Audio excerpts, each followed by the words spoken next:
No, we're out front. We hadn't opened the meeting yet because I didn't know where you guys were.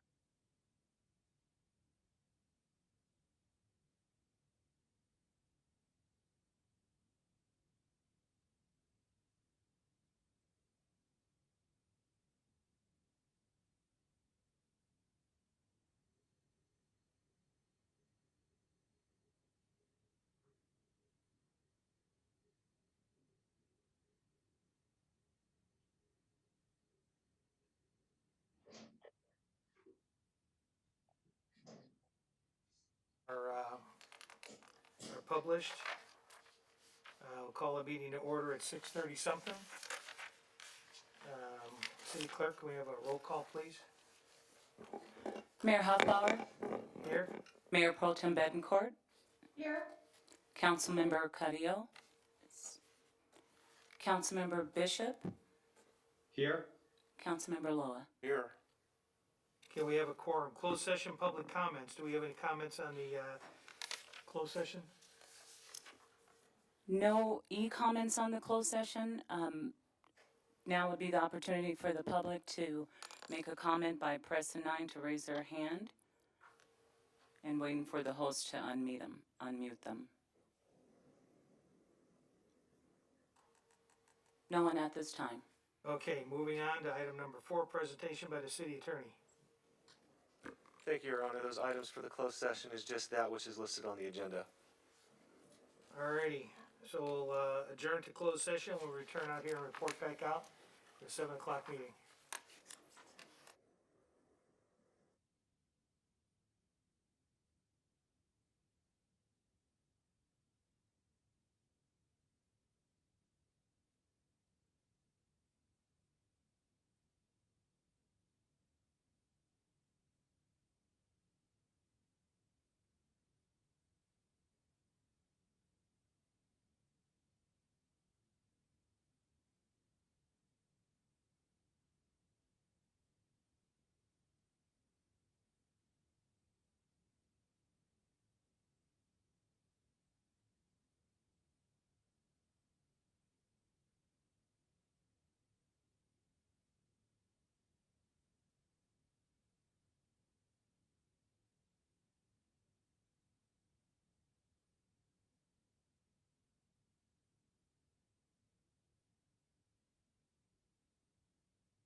said I won't get a computer virus with my mask on.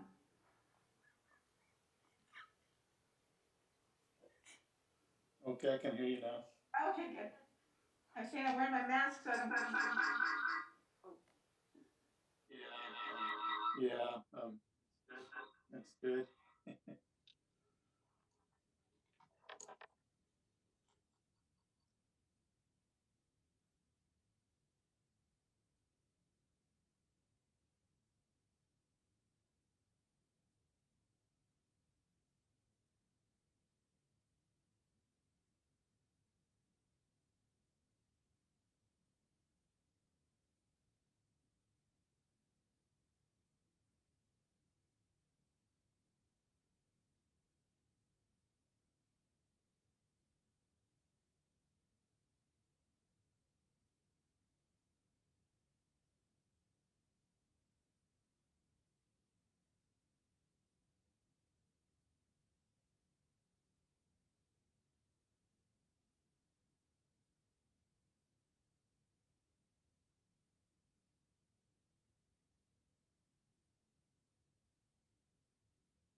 Here's, and is the video and audio running with everybody's I family? can hear you.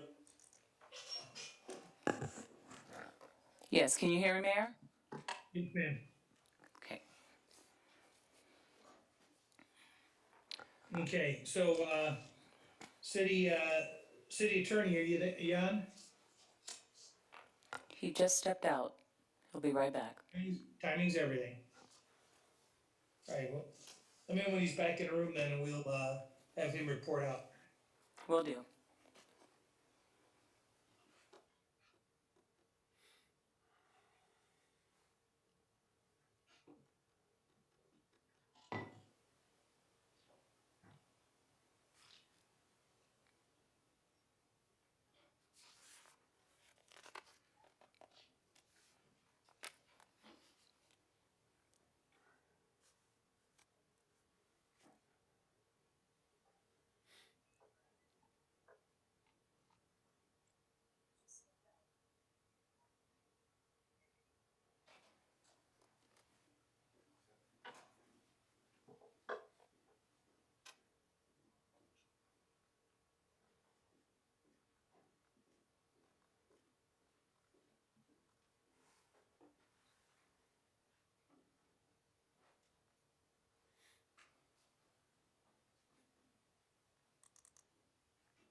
We're waiting to start. Mayor, we're ready to get started. Very good, back on the record, and can the, city attorney, please, provide a, report? Thank you, Your Honor. All members of the city council were present and able to participate in the matters before them. As to item 4.1, CD Communities versus Antelope Valley East Kern Water Agency, the city council has provided an update on this matter and provided unanimous direction to staff. There is no further reportable action at this time, and that concludes my report. Thank you. Thank you, sir. I will call to order well, it's 7 o'clock someplace, city council meeting. And, let's see, who wants to do the pledge tonight? I'll go ahead and take it then if nobody else jumps in. Please join with me in Pledge of Allegiance and a moment of silence in honor of our troops and our first responders, please. When you're ready, face the flag, hand over the heart. Ready, begin. Pledge I pledge allegiance to the flag of the United States of America and to the republic for which it stands, one nation under God, indivisible, with liberty and justice for all.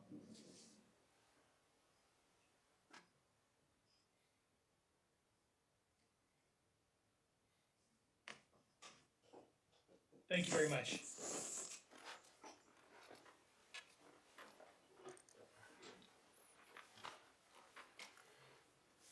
Okay, waiver of full reading of resolutions and ordinances.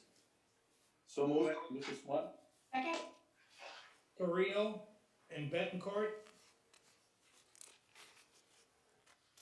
City Clerk? Mayor Hoffbauer, Aye. Mayor Pro Tem Betancourt, Here? Councilmember Carrillo, Aye. Councilmember Loa, Yes. and Councilmember Bishop. Aye. Thank I you. should have said aye instead of here, sorry. It's okay. Public comments for the non-agenda items and, to address the council on any subject regarding city business not on the agenda. Under state legislation, no action can be taken on items not specifically referenced on the agenda. City Clerk? Mayor, we don't have any written comments on items not listed on the agenda. But this is the time for public participation. If we have anybody who's calling in on the line, please press *9 to raise your hand and for the host to unmute your call. If you are using a personal computer, please tap the raise your hand button and we'll unmute your line.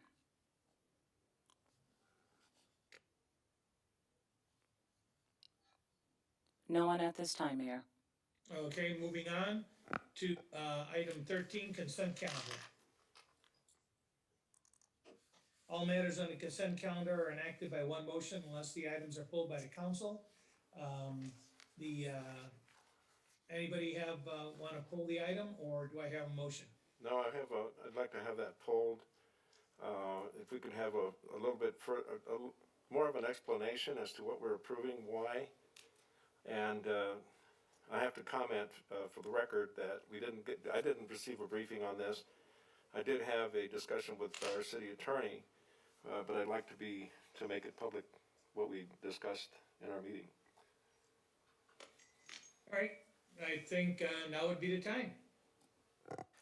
Thank you. I can speak to that. The request for the increase in the legal services agreement with Richards, Watson, and Gershon is to capture costs already incurred over the past few months prior to the beginning of the year 2021. Passing and allowing this third amendment will allow both for us to cover our costs and obligations to RWG for the services they provided, but also provide an opportunity for us to work with them in the future to a limited extent. If there were to be litigation that would require a significant amount of time or expense, that would have to come separately to the city council, because the approval of the legal services agreement wouldn't be such that it could sustain long-term litigation. And I will say that, again, this is to capture costs for cases that have concluded, that have been incurred, so that we can meet our obligation, but also provide to, I would say, a more limited extent, the opportunity for the city to continue its relationships with RWG in the future. And I don't want to be misunderstood because I understand the value of the relationship between this law firm and the city and its long-standing relationship. And I wouldn't want to do anything to impair that. but in the past, there had been some billing practices that were being called into question. I think those have been cleared up now. Not only cleared up, I will couch what I'm saying, given the record. I was able to contact RWG and request bills with additional information on them so that I could perform a complete audit. I performed an audit of their billing system and there were 0 irregularities. And you're satisfied with that audit? I am. Okay. All right, thank you. That's the extent of my comments on that. Anybody else for a motion? I'll move to approve. This is one. I'll second it. This is Austin. I have a motion by Carrillo, second by Bishop. City Clerk. Mayor Hoffbauer, Aye.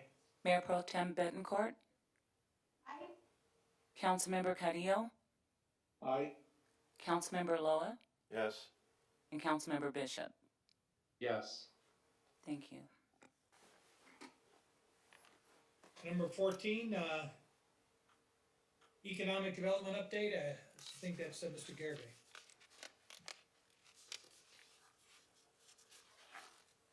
Good evening, Mayor and Council.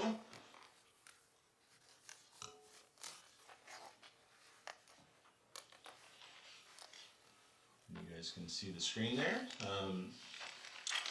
So good evening. My name is Luis Garvey. I am the Economic Development Manager here for the city, and I have the honor of representing our division tonight in providing a brief overview of some of the things that we've been able to accomplish this last year, kind of talk about some of the exciting new projects that we're currently working on, and then a little bit about what we have planned for 2021 and beyond. It was about a year ago that the staff had a very unique opportunity to participate in some strategic planning discussions with City Council.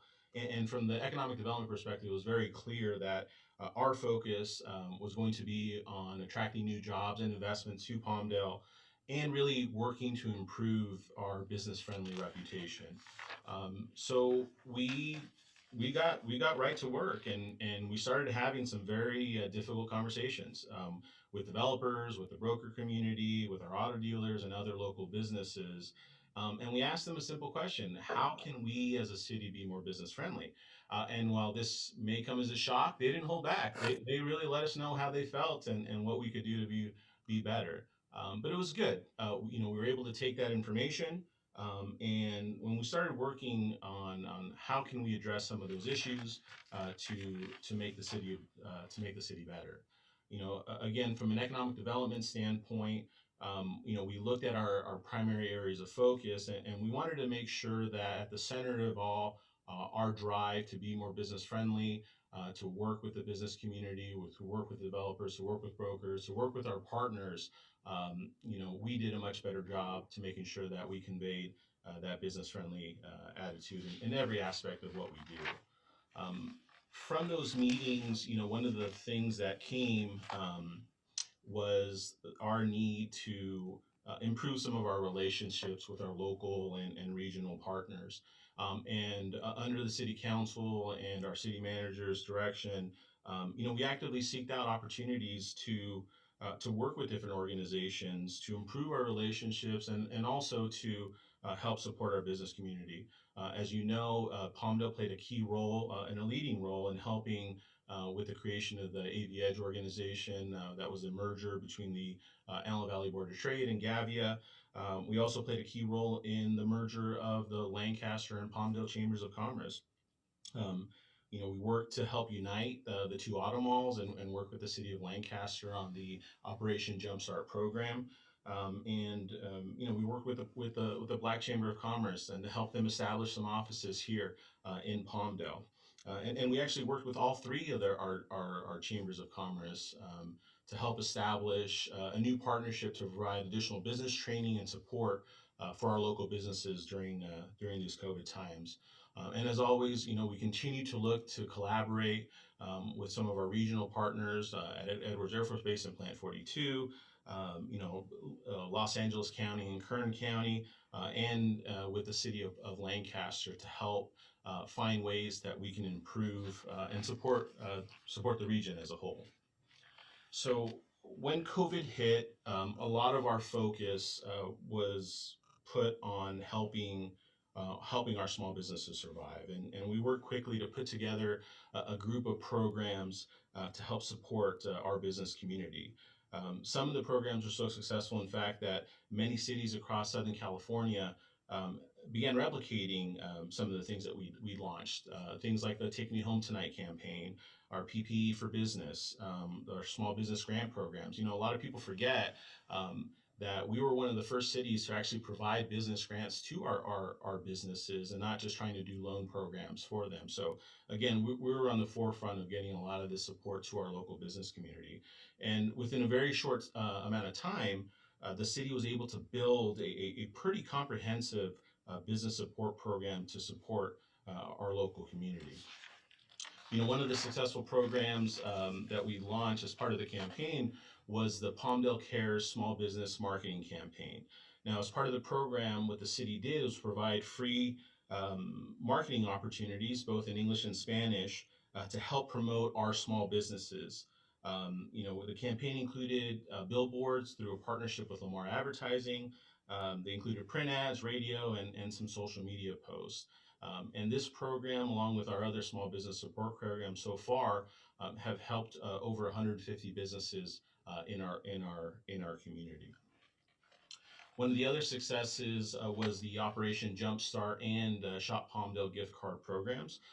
As you know, this was a partnership between the cities and also the Palmdale and Lancaster Auto Mall.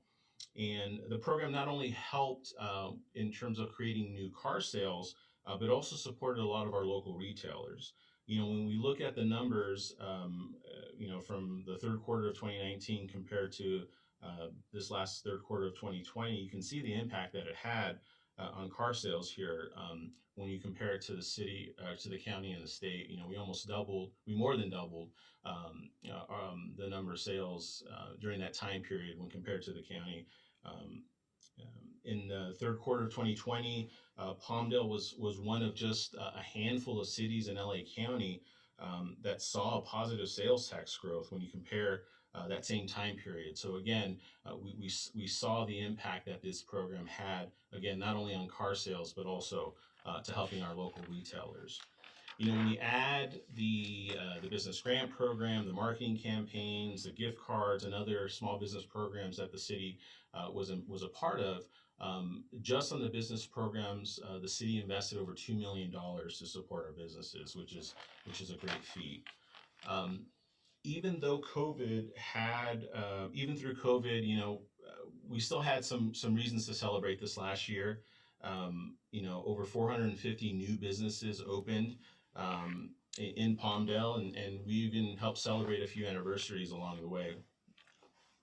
One of our newest additions here was the Lemon Leaf Cafe. Many of you know Maria Elena. She and her family have been in the Antelope Valley for years. And the Lemon Leaf, I think, is going to be a great catalyst for that Eifd Country Club area to help generate some new opportunities and to get some new projects hopefully happening in that area sometime soon. Now, even though much of our focus was on supporting our small businesses and helping provide support to them during this difficult time, we never lost track that our focus is really on job creation. And thanks to the great work of our community development department led by Carlene and Megan, and our public works department led by Chuck, we've been able to shepherd a lot of important projects over this last year. As you know, Amazon opened its new delivery service center, helping create hundreds of new jobs for our region. There's currently 2 new hotels under development or under construction that are going to be open later this year. And U.S. Tool Group is getting ready to move into their new 40,000 square foot facility here in the Fairway Business Park later in March. We also continue to support our aerospace partners at Plant 42, Edwards Air Force Base, and even Mojave Air and Spaceport as we continue to work with Antelope Valley College and the America's Job Center to train our workforce. Antelope Valley College recently expanded their Palmdale campus to grow the aircraft fabrication and assembly program, or the Eifd program. and last year, even with the extended closures that were in place, they were still able to graduate 53 individuals through that AFAD program. Filming continues to ramp up. There's a Luis, just, pent-up May demand may I there interrupt you? that May I we're interrupt starting you, to Mr. Dir- see a lot of activity here that's helping out a lot of our hotels and local businesses. Luis, can you take a pause for a second? Councilman Yeah. Lowe has a question. Sure. Going back to the workforce development, Yeah. is that being tied in at all to our workforce agreement with labor? What's being done there? So I'll have to check to see how the exact agreement is for this particular program. Okay, and you'll report back, or? Councilman, I will tell you that, no, it's not, the agreement here is with ABC on Northrop. If I they have a understand. separate agreement with the labor, that's outside of the purview with the agreement with the city. Okay, I understand that. And I just want to know what the linkages are. There should be some linkages between those things. It's a resource that I think we should tap into and keep in mind. Yeah, absolutely. We'll take a look at it, and we'll be happy to report back. All right, thank you. So just going back to filming, we talked about the new activity that's happening. We're seeing a ramp up of commercials and reality shows and all these fun projects out in this area. The city's also working on creating some space here in town. For those of you who are familiar with the old Unitas building here, it's a small space that we're currently in the process of renovating to create some film space for projects. The project's currently in the planning stages, and we hope to go to construction on that project later this summer. We also continue to work with Film LA and other partners to try to attract other development projects out here to create additional space for film, for the film industry as a whole. 2021 is going to be a very exciting time for us. We have a lot of projects in the pipeline that are really going to have a big impact on our community. We continue to work on our business attraction efforts. We're in the process of updating our marketing material. We're working on a strategic plan to help us make sure that we're going after the industries and the businesses that make a lot of sense here in Palmdale. And we're going to start being more aggressive about getting the message out there and having a marketing campaign to attract new businesses to Palmdale. We're on the retail front. We're working with retail strategies and our local brokers here in the community to fill some of those empty storefronts that you're seeing. And we hope maybe in the next 60 days, if the agreements get done, to be able to share with everyone some exciting new additions to the Eifd Mall area and other retail spots. We continue to work with our hotels, and we're working now with the city of Lancaster to create a regional tourism partnership to help support our local hotels, our local businesses, and to really promote the entire region, all of Aerospace Valley.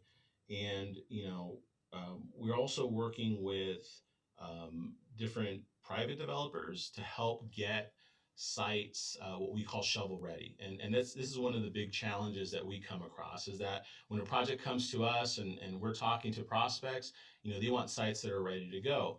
And although you'll look out and see all this empty land that's zoned for the right uses, unfortunately there's still a lot of steps that need to be taken before that dirt can get developed. So we're working with the development community now, and hope to be able to announce some exciting new partnerships to have more shovel-ready sites to accommodate new growth and large job creators to Palmdale. And last, we're working with the County of Los Angeles to establish what's called an EIFD, which is an Enhanced Infrastructure Facilities or Financing District. And what that does is, through this partnership, it creates a long-term revenue source to help fund some of those much-needed infrastructure projects to help make some of these sites more development ready. And they'll help long-term fund projects like the airport and the Rancho Vista Grade Separation Project and other things to allow development to happen here in Palmdale. So Luis, flying, before yeah, you go on, can I ask you on the IFD? yeah. So, what's the interaction with the consultant that the city hired to work on identifying these locations where the EIFTs could potentially work? Did they actually identify sites throughout the city?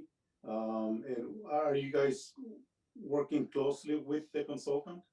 Yes. So they basically relied on our expertise. We know our area better than most, and try to identify. I think what ultimately ended up being 11 areas throughout the city, including the far east side, central, west side, to that had good areas for opportunity for development and growth. So I helped identify these areas.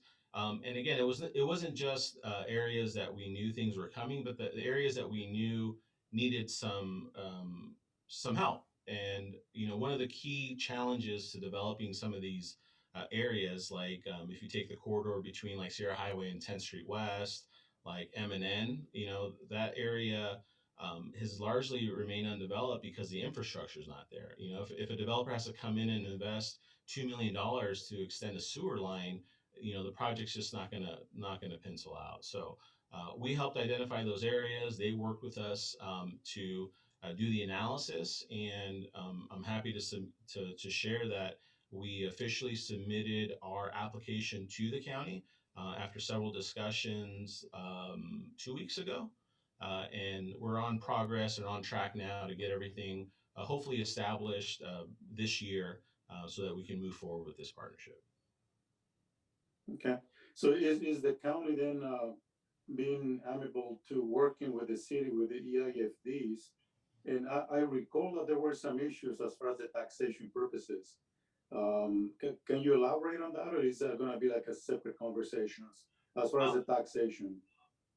Well, I guess just I guess briefly, I'll share that we've had several several conversations with the county, and as you know, the county is a big organization, so we've had discussions with their public works department, with the supervisor's office, with the the general county supervisor's office. So there's been a lot of discussions, and at all levels, they're excited about this partnership. Uh, Part of what I think COVID taught us is that we need to be more aggressive about creating these partnerships to help development happen in areas that may not happen, within a reasonable time frame. So they're excited, and we're looking forward to partnering with. And I don't know if JJ wants to share a little bit more about that. Yes, as some of you know, LA County has already approved, I believe, 3 EFIDs, and our consultant is confident that our package is going to be competitive. We've had multiple conversations, but like anything, once we get down to this level, it's a competitive process, and we have hundreds of staff hours into this, and part of it's not sharing our playbook with the world. That we have to really go out there. I shared the package with council, and hopefully now the next step is, we've talked to the staff. I know the mayor has spoken with the supervisor, and this is just a key project that we have to all work together to help support, so that we make Luis and his team and Carlene's team make it a little bit easier for them to go out and recruit companies to come invest in Palmdale and the Antelope Valley. Okay, so one last question. Can you send the council a citywide map that shows this identified sites for EIFDs? Sure. I'm confident before this meeting ends, Luis will have that in your inbox between the time we finish this presentation and talk about the next one. Good, thank you. Thank you, Luis. Of course. Hey, Luis, I have a question. Sure. As far as economic drivers, I know that Lancaster is kind of getting involved with the alternative fuels up there. Is that an economic driver? Is that something that we should look to partner with them on? Is that something that would benefit our region economically? I know you probably don't have the answers for us right now because it's not your project, but I was wondering if you could look into that and maybe explain to me the program that they have going up there with the alternative fuels. I think with the new election of Biden in office, and he's made it very clear how he feels about fossil fuels, and it's going to impact our automotive industry, some of our manufacturing. So I'm just wondering what the long-term effects and the economic benefits may come from investing now in alternative fuels. So if you have a chance, the next couple of weeks, maybe we can talk about that. Sure. No, absolutely. And I know, I believe Chuck's also on here. I don't know if he wants to chime in, but part, I think, of the establishment of the CCA in Palmdale, it creates the opportunity to do a lot of these exciting projects. So um, I don't want to talk out of turn, but we'll definitely look at ways that we can use this. And again, any project that brings new investment to the area and new jobs is definitely something worth looking at. Okay, thank you. So with that, like I said, I'll just close. Through the efforts of the city council, through JJ. I think we've made a lot of good strides to helping improve our business friendly reputation. And I think that our residents and the business community are really starting to see, not just see, but we're also hearing from them that they appreciate some of the things that we've done through the Palmdale Cares Initiative, through the small business programs, and just even from actively participating. That we participate in a lot of these in these meetings from both local organizations and at the regional level. We're providing input and we're being real partners here. So I think people see that and they appreciate that. And again, we're making a lot of progress towards that. Um, and yeah, so again, unfortunately, COVID kind of threw a hiccup in some of our plans, but we used that as an opportunity and took advantage of some of those to create some new things and help the city as a whole. And we hope to really continue to do that heading into 2021 and beyond. So with that, I'd just like to thank everybody for their time, and I'd be happy to answer any additional questions. Hey, Luis, let me ask you a question here. I know with a lot of the volunteer organizations that I've dealt with in the past, it's always been a prime directive to first you retain, then you recruit, then you expand. Where are we at and what's the feedback that you guys are getting over there with our a lot of our local small businesses? I'm getting a lot of feedback from these guys that they're just, um, uh, they're throwing up their hands. They're running out of options. And, I think it's great that we're finding these other opportunities, that we're bringing in hundreds of job alternatives and stuff like that uh, for the community to take advantage of out there. But where are we at? And have you surveyed recently? Because I know at one point we were being told that about 30% of our small businesses were going to fold if they couldn't reopen last summer. Now we're getting into this spring. Have you guys resurveyed that? And what do we got to look forward to on that front? So you're absolutely right about kind of this three-prong approach about, it's about business attraction, retention, and expansion. And again, although we focus a lot about some of these new things, you're absolutely right. We spend most of our time talking to small businesses and asking, how can the city be a better partner? How can we work with you? We've gotten a lot of good feedback from them. You're right, though. It's an unfortunate time when a lot of the things that are impacting them are things that are outside of the city's control. But we continue to work and try to find ways to work with them. We haven't done a formal survey. I know one of the things that we're planning for this year is another series of these roundtable discussions that Mayor, you participated in last year, and to get some of this feedback and to do some additional surveying to see kind of where we stand.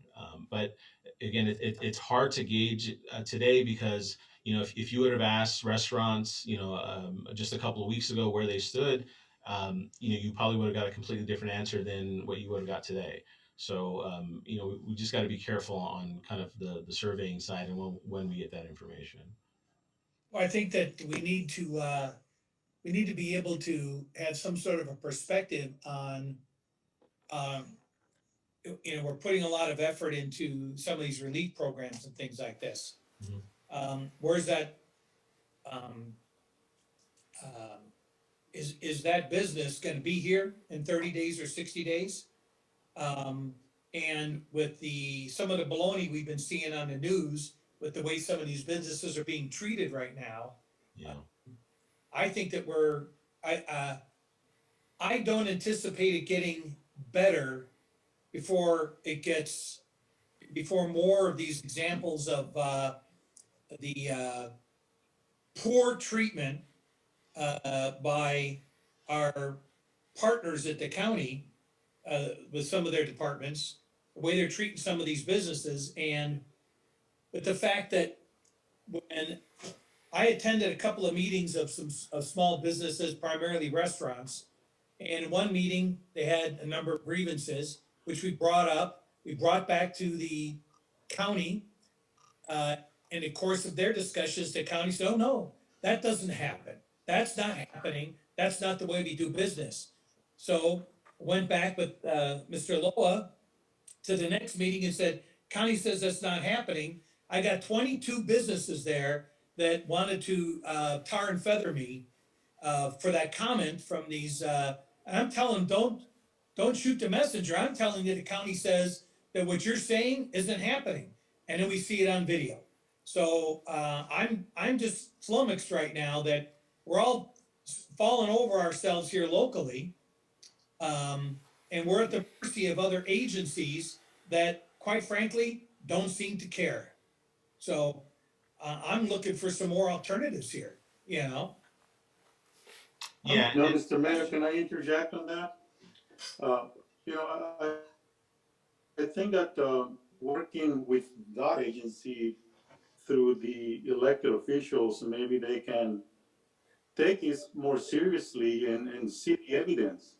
I think I know what video you're referring to, and if the health department is saying that that's not the way to do business, but then if we can That was a meeting- demonstrate that was one. what they're actually doing is the opposite of what we're being told. That was a meeting. Maybe that's something that we can do as far as reaching out to that agency. That was a meeting we had with the, in the course of discussions with both the county health department and with the supervisor's office, that said that wasn't the way business was being done. Well, again, now that there's a video out there, Yeah. that can be shown that it is in fact the way that these businesses are being treated. And it's about accountability, right? Just like we have accountability with our businesses, so does these other agencies that regulate the health requirements. Now there is evidence that these businesses are being intimidated or bullied or whatever the case may be. And that's something that worth having a discussion with them, with actual proof to show them that this is how your agency, your department is treating our businesses. And we are doing the best we can to keep them open to service the community. Yeah, this was a case where you had somebody that was actually willing to stand up and demand a little bit of accountability from an inspector. The problem is that when we've sat down with a lot of our small businesses, they don't know how to deal with this. They don't know what their rights are. They don't know, they're intimidated. They don't want to tell them, call a supervisor. They're afraid of other enforcement action, things of this nature. And I don't know, I think we owe have a responsibility to go out to these businesses and to, like we are doing with the renters out there, and these are your rights. I think we owe it to these small businesses to make sure they understand that they have rights as well. And you know what else also, Mayor, I would like to see the county provide the council or city manager, I'll give it to JJ, a list of the businesses that they have already inspected and how many times they've inspected certain businesses, because I'm getting complaints that they're going to specific businesses over and over and over again. And so I know that the county keeps a list, and I'm wondering how we get a copy of the list of the places that say that they've inspected or visited in the last 90 days, six months, whatever the case may be. Maybe a public records request. Yeah, I think it's important. And then we can reach out to those businesses and ask what their experience was. Well, there's a real inconsistency, Luis, that we're getting. We're having one agency tell them they need to have barricades and things like this around their areas. I know you worked with some of the restaurants on these things. Then you have these inspectors show up, one place, nobody says anything, they go into another place, and they hammer on the guy. And I don't wanna say that it has to do with the, I don't wanna go off the rails here. So I'm gonna bite my tongue. But I think that there's certain entrepreneurs that sometimes get a little bit harder application or play a little bit looser, that the inspectors sometimes play a little bit different role here. I've always been the first guy to sit here and defend what code enforcement guys have to do because I did it for so many years. And the stories that we get back is like, that's absolutely not the way it happened, because here's the correction I wrote. But when you're getting the same story time after time after time after time, and I thought it was just Mr. Lowe and myself in these meetings. Now I've got Ms. Betancourt coming back telling me she's getting the same exact complaints that we were hearing from these guys, but they're all intimidated. Nobody wants to sit here and call anybody out on it because they're afraid of retaliation, quite frankly. I think You know what makes it worse is that these businesses are struggling to make a buck to pay the bills, and a lot of the times, like you're saying, they feel intimidated, and they just opt to pay the fine, the $500 fine or whatever that is, over and over again, because they don't want to continue to be bullied and targeted. So Well, I think that it's something that we need to address. It's not only about showing supporter businesses; it's showing them the way of things that can be worked out. And I think that is our responsibility to talk to the agency or the supervisor, and again show them the evidence. This is how these businesses are being treated. Well, some of these guys, like you say, they get intimidated. And I had one restaurant guy who's practically in tears. He said, I had a $500 fine. I didn't even make $500 today. Yeah. You know, I think that what's being discussed here is that we need to be advocates for our businesses, not just promote them, not just attract them and keep them, but part of retention is being advocates for them. And you know, we've known of a couple of instances of the heavy-handed tactics of some of these inspectors. And as you've pointed out, oftentimes, you know, the process is that they can file an appeal with the county. They have to put the fine up in order to have an appeal. And oftentimes, some of the things that they're being picked on could possibly have merit, and the repercussion could be more serious downstream for the business person, and a reluctance to pursue an appeal simply because they don't want to rattle the cage of the county or have this inspector come down even harder on them. So they have a very powerful tool on behalf of the county, which is for a lot of these businesses requiring a liquor license, which can be canceled if the county comes down on them. And so these are things that are coming down on our local business people, and we need to stand with them. We need them to know that I we're think with part them. of the issue is also, like you're saying, Richard, the way the application of some of these things. If you walk into a business, you should be able to eyeball it and say, gee, those tables look a little tight. Can you help us out and move a little bit? Well, in the middle of a business day, when inspectors are coming around and wedging themselves in between clientele and stretching out a tape and then griping because they're a few inches off or something like that. I mean, and the guy says, okay, I can move that over, but he still gets cited. You know, I mean, the I just feel for these guys. And like I say, the one guy that you know really felt like he was kind of getting picked on here, and he said, "I'll be lucky to clear $500 today." So, Yeah. The bottom line here is we need to start demanding more accountability from the county when it comes to issues like this. It's unfortunate that the city doesn't have a jurisdiction under issues like this, because we don't have a health department, but we need to be the best advocate we can for our local businesses and make sure that they know that we're here as their advocate, and we'll represent them in their needs and be there for them. so Luis, any ideas you could come up with to help these guys? Again, I think that it's really important that that they know that that there are appeals processes, that they have their rights, and that look at if they've been given a permit for a certain configuration, and all the agencies, including the health department guy that was out there originally, signed off on it. Why is the guy that's coming up here in overtime from Beverly Hills or Culver City with a chip on his shoulder because he's got to drive all the way out to the desert, coming up with new rules? You know, Yeah, it's the, you need to know that that they have resources they can call and say, hey, this configuration was approved. What's changed? they have a lot of clout, and as Mr. Bishop has said, I think all of us are saying that we simply have to stand with these local business people, and not just restaurants, but there's a lot of other shops that are also affected by these rules. Beauty shops, barber shops, other service businesses that are also being affected by this. Yeah. And sometimes they don't have the voice to come out and say it. But we need that to be spoken loud and clear, that we stand with our local business people.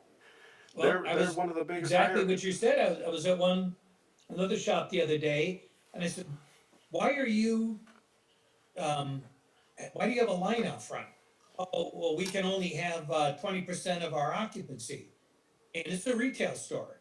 And I asked him, I said, do you know what your occupancy load is that you're supposed to keep to 20% of?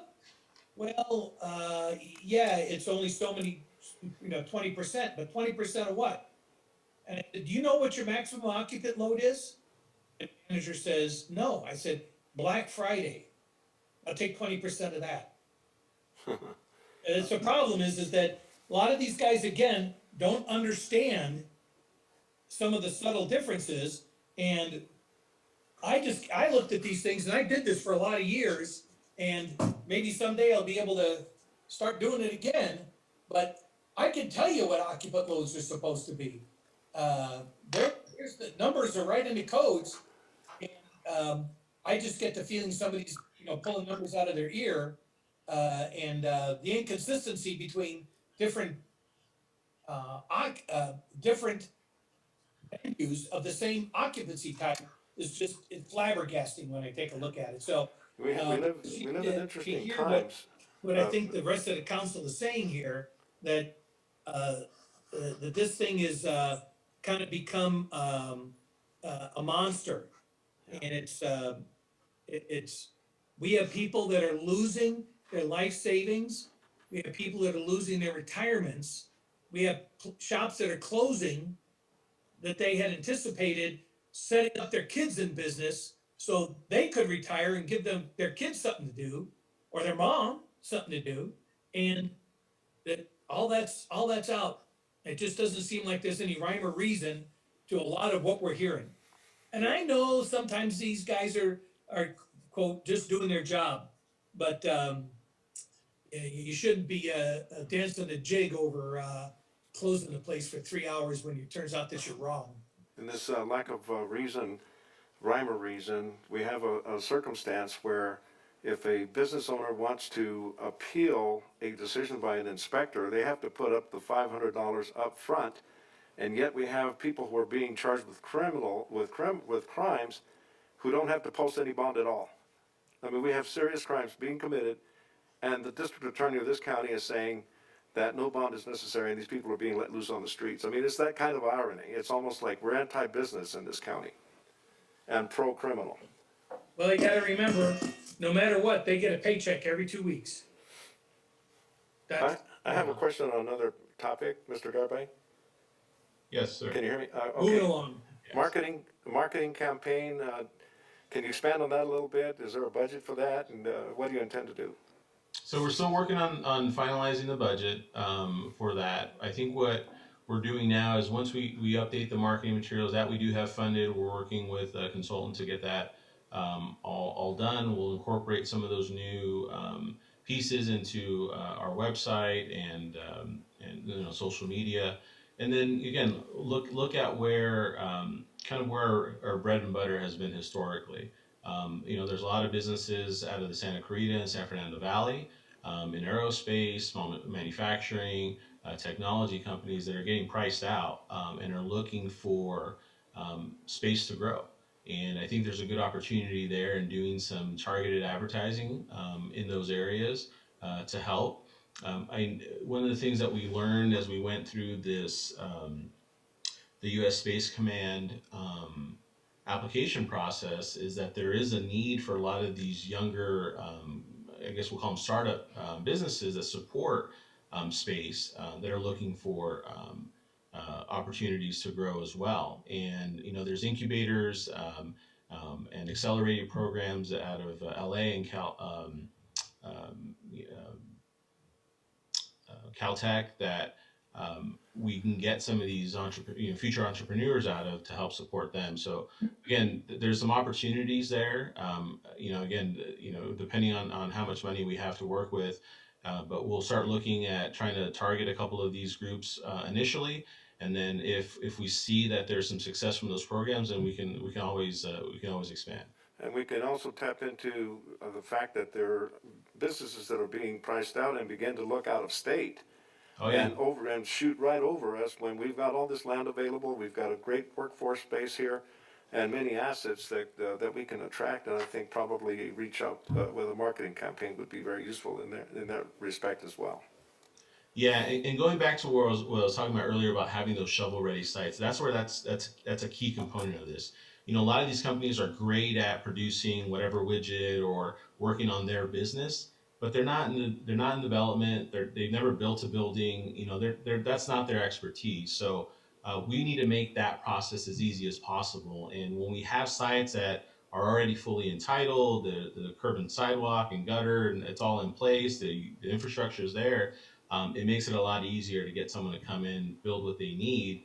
And again, a lot of times, they may have been renting in the San Fernando Valley for the last 20 years, and they're saying, what, we're tired of this. Let's own a place. And this is the one place in LA County where you still have that opportunity. Absolutely. One of the areas I'm really excited about is that Unitas building that we're making into a studio rental location. I think that's going to attract a lot of jobs and unique opportunities for this area. And I'm glad that we're putting a little time and effort into that. So thank you for working on that, Luis, and the staff time as well. Yeah, and again, that's just a start. A lot of times it's just getting something going, and it's a smaller space, but we've seen it work in the past, and we've had a lot of interest from other developers out of the area to build some space out here. It's just about where do they build it and where does it make sense? And again, where are they not going to have to invest $5 million just to extend infrastructure to in order to build the buildings that they need? Right. We want to try to eliminate some of those hurdles so that it makes it very easy for them to come up. And again, they're Santa Clarita's, they're running out of space too. So this is the natural next progression. Right. And we have a lot of those workers that actually commute from up here down to LA and Santa Clarita. So that would also be good, getting cars off the freeway and people have more time with their families. I'm excited about it. Hopefully this building is the start to get people to realize that there's viable space out here for that industry as well. Yeah. And Well, I think that jobs housing balance is gonna become even more critical now, with the impending, vehicle travel tax that's gonna be coming down, and with congestion management pricing. It's a double whammy for our residents out here that have to go to West LA or to, downtown LA. And, a certain percentage of people can continue to use things like the, MetroLink, but, not everybody has a schedule that fits those things. We're trying to get those improvements, MetroLink. Those things are going to significantly impact them. Something we did several years ago, I don't know how much impact it had. The problem was we had a real estate marketing company out of Universal City that was preparing a flyer and a web page, which quite frankly were about as they get. While we had local brokers out here that knew the lay of the land, sold most of these properties, that were kind of cut out at a deal of marketing some of these properties out here. And I think that we need to be able to get together with the commercial industrial brokers and the land brokers, those three guys, to again, where are the viable parcels? There's so many areas where there's big stretches of desert, but they're owned by 87 different families, 60 of which are over in Asia someplace, and you can't find them because they got the property through a raffle at the Herald Examiner 50 years ago. So, but there are still properties out there that are marketable, and I've got a guy calling me right now from Malibu that's been before. He brings investors up, and it's like they're playing spin the wheel to try to find properties, And I think we really need to have that dialogue with the brokers. Where do you have listings? What do you have available? And be able to have this as a package that when people come and they call one of the council members, we can send them over to your office and say, here's the list, and here are the contact people that can help you with these. Yeah, I spend a lot of my time on the phone with our brokers and developers just to get updates on a regular basis on what's happening in the community, what's available, what's being taken, who's interested, who's looking. Unfortunately, sometimes word spreads very quickly within the development community, and so when someone's looking for some space out this area, everyone knows pretty fast. But no, they're important. I agree. The local brokers have obviously more experience. They understand the area. They understand the challenges. But we also got to work. We got to work with all the brokers. A lot of these brokers out of Santa Clarita, San Fernando, LA area. If they're willing to bring someone out that's interested, you know what? We're going to work with them too. So yeah. I just don't want to see us go back to that malarkey where we got a guy in Universal City that gets an exclusive on like the city properties or something like that, and sold. I'm trying to think of the number. I think it was 0. Mr. Garvey, also, the fact that we're in the process of adopting a new or an updated general plan can be a tool to bring in some of these prospective businesses, industries, and other employers, including the brokers and other representatives. It'd be a good tool to use because we're planning out the completion of what our city will look like for the next 25 years. So I think we ought to use every possible tool that we have at our disposal to promote our city, to provide opportunities for employment to more people, for them to work locally, to live locally. Yeah, you're absolutely right, and a lot of times, there's a lot of people that already own property here.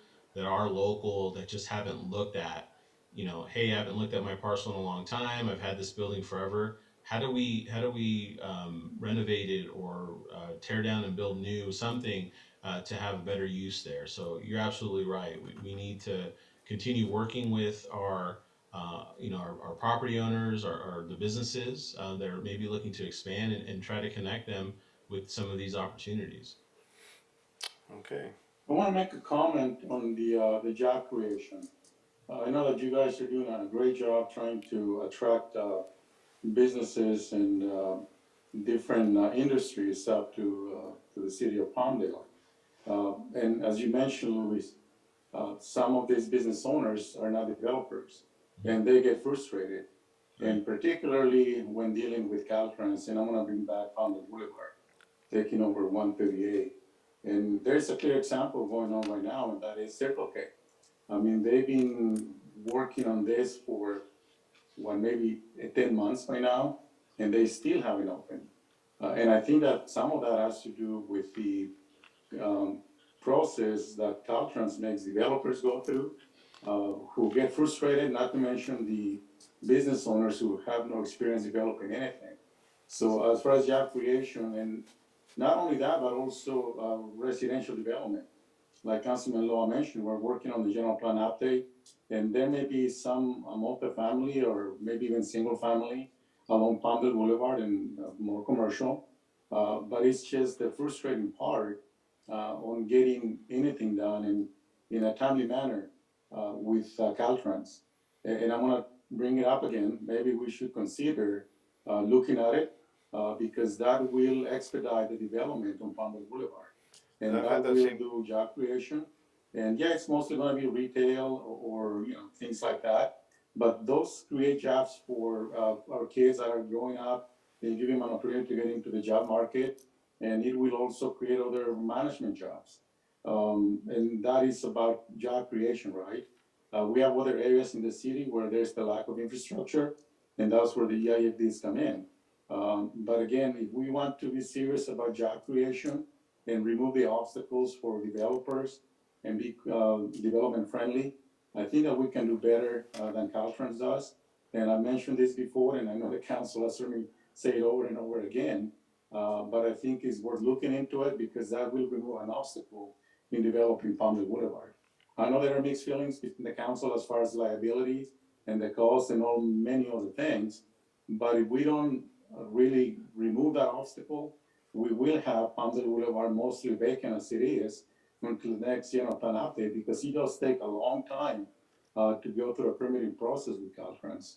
So again, maybe it's worth looking at it again and really be development friendly by actually removing obstacles and deal directly with the city as far as encroachment permits and access and all of those things that are cumbersome through a state agency. Brightline and the airport you mentioned there, high-speed rail, those are long-term projects that some of them feel feasible in the near future. And there will be a catalyst to development that will do job creation, not only for construction of the systems, but things that come along with it as retail and even residential development. So again, just as job creation, I think that we can do more. I know that you guys are doing the best you can with what you have and what's available out there. So thank you again for working so hard and trying to retain and attract businesses that can create jobs. But again, if we're able to remove obstacles for development, like state agencies, that will expedite the job creation that we need to have in our city. And I've had that conversation with Ms. Saxton as well, regarding development of parcels along Palmdale Boulevard, identifying who those owners are, and contacting them directly, both through through Ms. Saxton's department and yours as well, Mr. Garbe. A lot of those parcels actually are pretty big parcels, and we've already identified. I joined Mr. Carrillo in saying that we need to seriously look at taking Palmdale Boulevard away from the state and having it controlled here by the city, because I do believe that that's a big impediment that is keeping a lot of those swaths of land undeveloped, when they should be clearly, it ought to be a generator for housing, business, mixed use, and different purposes. We can't sit and wait for this to happen, continuing into the future without seriously looking at some solutions there. And I think part of the solution is also included in the update to the general plan. But part of that, we ought to really look at this Palmdale Boulevard.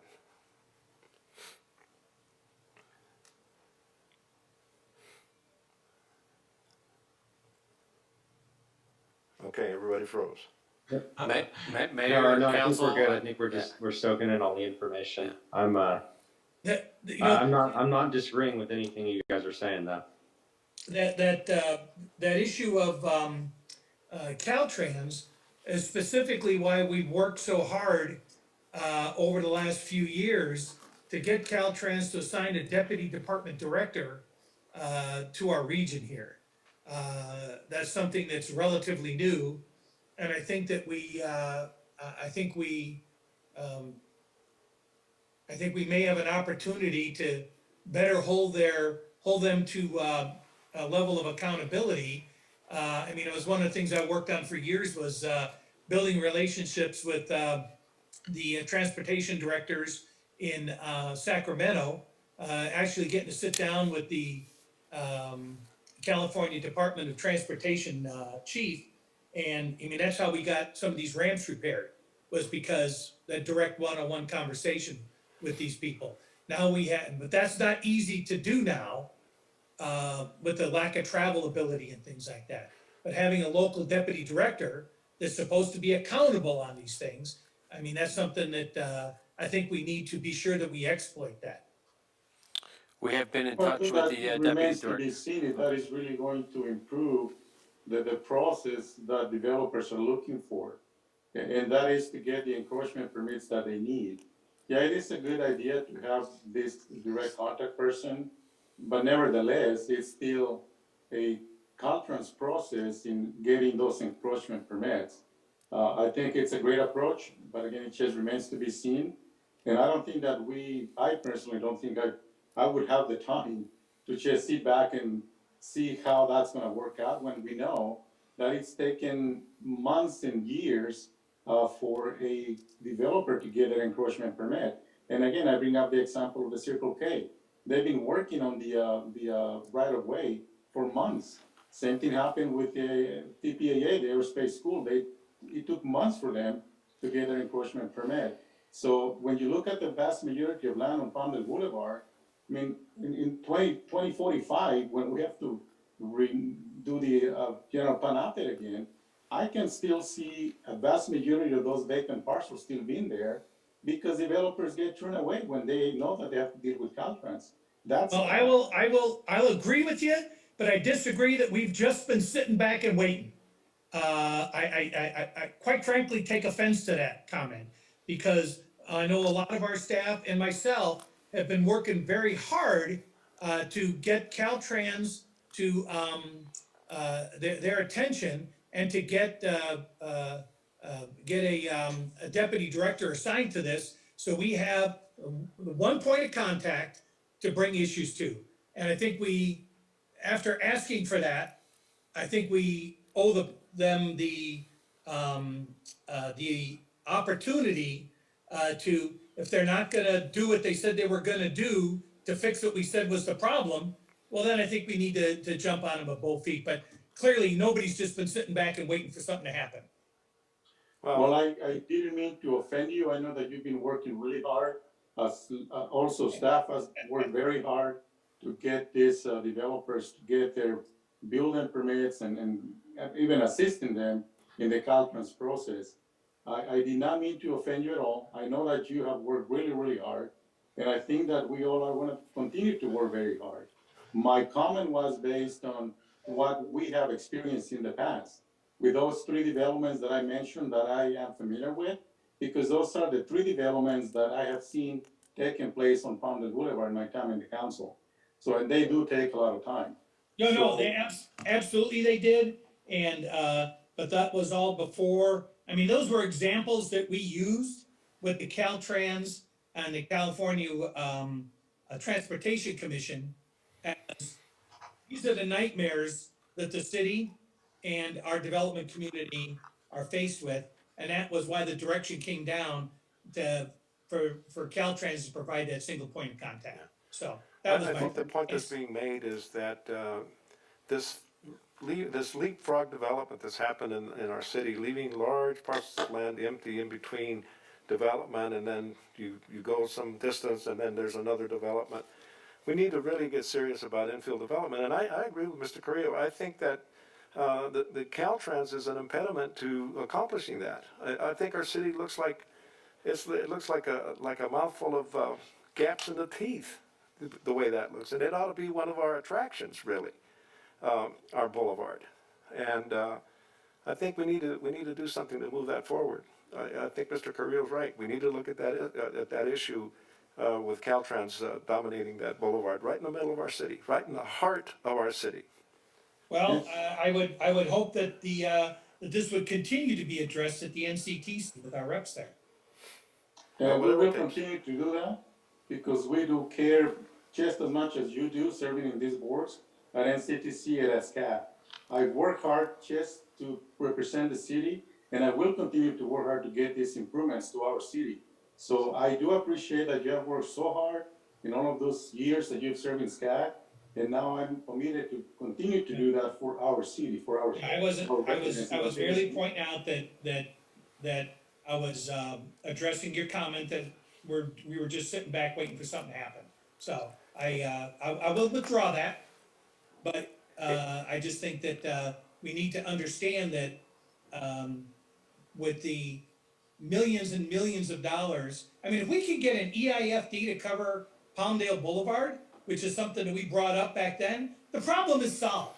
The problem goes away because now we got an EIFD. But I think when we did some research on Palmdale Boulevard before, we found many of those parcels are not big parcels. They are big parcels. I've looked at them.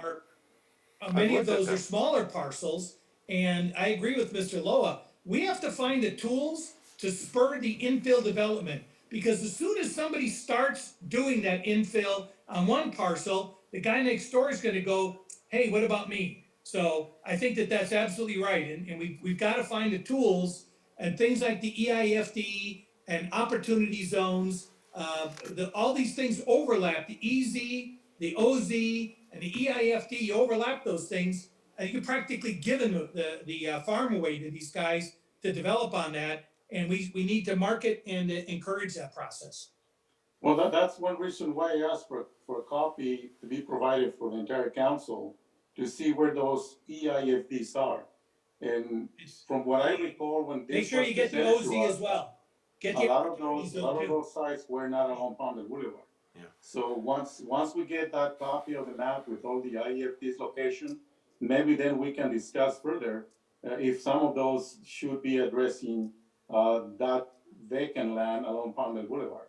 Yeah, And again, it's about removing the obstacles for development. Councilman, on that point. My comment was based on making those obstacles removed so that developers can develop Palmdale Boulevard and not just wait months to get an encroachment permit from Caltrans.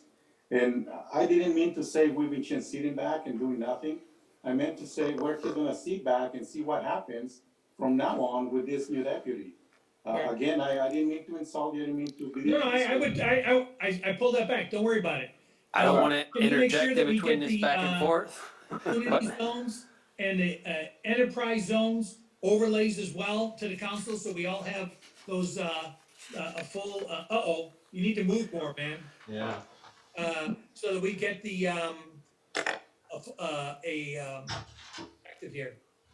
All right. So I do want to say one thing on that. You will get the maps, but there are not a lot of EIFD areas on Palmdale Boulevard on the east side, because in discussing it with the consultant, we put together a package we thought was going to be competitive moving forward based on what was outlined and models that were followed by other communities.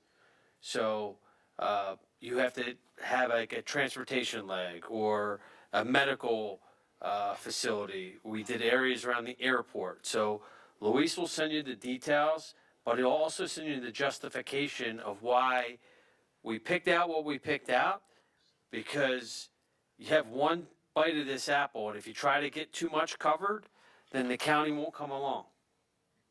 Right, well, that's why I was Understood, yeah. understanding those limitations, that's why I had asked Luis to make sure that the EZ and OZ opportunities were also, elucidated for the council, so that you could see that sometimes you're gonna have an EIFD here, sometimes you've got, an OZ, sometimes there's an EZ, sometimes they overlap. Right, Sometimes there's and Mayor, nothing. we have the new market tax credit. We have a lot of zones, and Luis has those maps.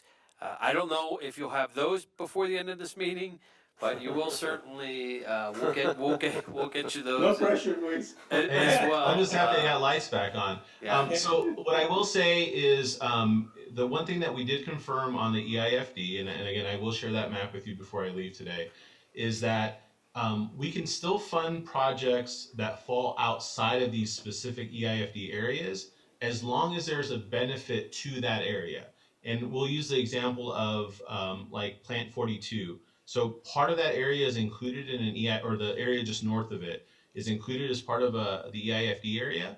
But if we had to do improvements along Rancho Vista Boulevard or Avenue M to get to that site to improve, those are things that could be funded with the EIFD. So it is important to note that. The other part that I was going to mention is going back to Palmdale Boulevard is I think what we're doing, we're trying to be a lot more, we're trying to be strategic about future projects that are happening, understanding the long lead time that are associated with getting these encroachment permits and dealing with Caltrans. So we're trying to be more out front. So if we know there's a project happening along this section of Palmdale Boulevard that maybe the city's involved with or another project's involved with, we're going to try to talk to the other property owners in that area that could jump on that project and say, hey, look, we're digging up the street now. We got the permits in place. If you want to get in on it, this is the perfect time for you to do something, even if it is to stub utilities or whatever, because it's going to take you, 6 months and who knows how much money in order to get it. So I think that's part of what we're trying to do as well as part of the infill development is, look, when these projects come online, let's continue having those conversations with the property owners, with the businesses, and sharing that so that there is an opportunity to potentially work together to save some time and money for everyone. Thank you, Luis. Well, Mr. Garbe, I think that you've shown tonight that you're a valuable addition to our economic development project. So thank you very much for your insight. Thanks, Luis, and get to that email. All right, I'll send it right now. Don't let the lights go out on you. We'll move fast. Thank you again for your time, and if you have any other questions, again, I'm here. And again, I know you talked about a lot of business constituents that had issues with the health department. To make sure that we're not missing anyone, I'd appreciate if you could share those with us. That way we can continue to follow up with them. And I actually jotted down maybe a couple ideas that could help support them. That way we can make sure that they know about. I'll send you the primary contact that helped organize the group, because many of these merchants are extremely fearful of retaliation. Sure. So I'll let you talk to the particular restaurant owner, and I'm emailing you right now. Okay. And Mr. Fantastic. Garbe, talk to Mr. Behan. He has some insight as to something that just happened this weekend. He can talk to you about that. Okay. Fantastic. Well, thank you very much, and I hope everyone has a good night. Thank you. Bye. Mayor, can we take a 5-minute break? That'd be great.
I'm ready, this is Juan.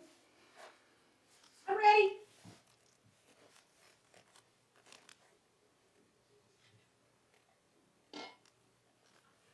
I'm here also. Mayor, we have all five council members. Okay, city attorney, you wanna give a report on the next item? Will do, thank you very much. I'll start by reading the ordinance, the title of the ordinance, ordinance number 1561, an ordinance of the City Council of the City of Palmdale amending the Palmdale Municipal Code, section 2.08.030 regarding appointments to boards and commissions by the City Council. We'll take a voice vote to introduce the ordinance. I'm going to move to table this matter. I have several concerns. First of all, I think that it was much narrower in scope than what is being proposed here. And again, I did not receive a briefing. Maybe other council members did. I did not. And I see a much more expanded provisions in this proposal than what I thought we would be considering. So I move to table this matter.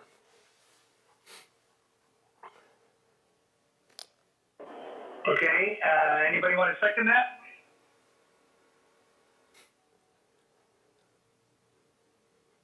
I'm not here to second. Is there any additional information that could be told to us about this at this time? Other than what I'm seeing here? After the ordinance is introduced and we open the public hearing, I can provide the full staff report. Okay, and then we can get more information about what exactly this is. I'm trying to get the full scope of this so I can understand That's what I'm all saying. the Is that boards. Can I move to, go ahead and introduce the ordinance so that we can talk about it? Second. Second that.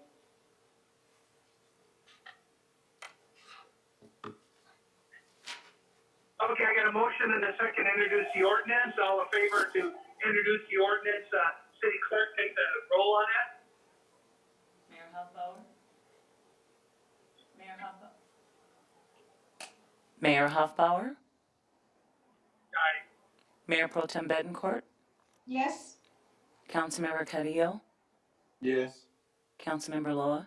for purposes of further information, yes. And Councilmember Bishop? Aye. Thank you.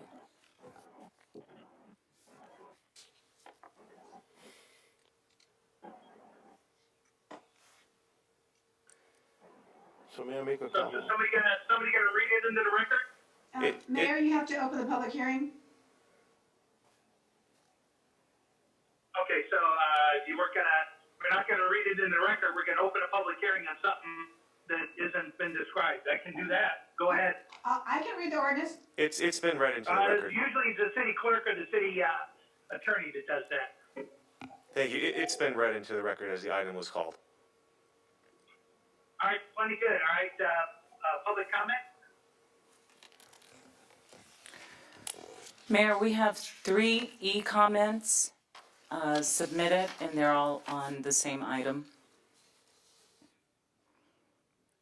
I believe city attorney was going to address those. I can address them. I believe they've been distributed to the city council. They are all 3 in opposition to the proposed ordinance. And unless a city council member has not received this, I will happily read it into the record. If not, it will be received into the record in the written form. Can you read it into the record, please? Yes, sir. The first comment is no, I do not support this.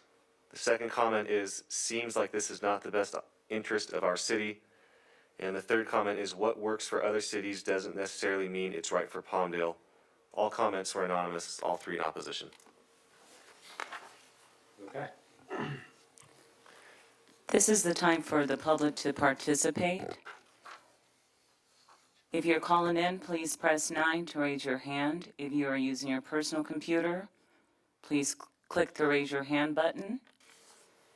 Hit the *6 to unmute your microphone. Please indicate your name and the city of residence before you start. I believe we have one person on the line. Hello, can you hear me? Yes, we can. Can you please state your name? Hi, this is Sky Jung. I'm calling from the city of Antelope Acres, California, and I'm in opposition to this ordinance, as at this time there is very limited information about it, and it does not feel like it's a good approach for the city of Palmdale, as my other commenters have said. This cannot be a one-size-fits-all approach. However, there is a need for the city council members to each have their own input as to who can be appointed. As we are now in a district system rather than a citywide system, therefore, there may be certain members of the certain parts of the community that are being underserved are not heard loud enough at this point. And maybe Councilmember Betancourt or Councilmember Carrillo, you guys have specialized districts. You guys are on the east side, and I'd love to get more input from you guys, especially because some of you guys have constituents that are sometimes afraid to be spoken out loud. And I really hope you guys consider this and look at this ordinance carefully before voting on it, yes or no. And thank you. Thank you, Sky. Thanks, Guy. Thank you. Is that the last comment? Yes. Mr. Mayor, with your permission, I can begin my report. Go ahead. All right, thank you. So at the February 2nd meeting, it was directed that this item come back to the city council and to review section 2.08.030 of the Palmdale Municipal Code regarding appointments to boards and commissions. And I'll caveat that with the appointments to boards or commissions that are not otherwise specified within the Palmdale Municipal Code. We have in our municipal code a series of call-outs, is what I describe them as, for appointments to certain boards and commissions. I'd add that, for example, the Planning Commission is set forth in Chapter 5. Our Library Board is set forth in Chapter 2. And what we have before us now is an opportunity to review our baseline, our commonly applied appointment procedure, which is 2.08.030. Now, the direction was to bring the item back, and in the process of doing so, we reviewed different practices at cities throughout really the region, all in conjunction with applicability and conformance with any state law that may otherwise prohibit or limit the ability of the city council to change the method by which it makes appointments. Upon that review, we put together what was originally a discussion item for the city council, and at the direction of staff was amended to an ordinance because you essentially serve the same purpose. We're here to discuss the item today. If the ordinance that is proposed is not at the liking of the city council, it comes back. If we have this as just a discussion item, we will get direction and the item comes back.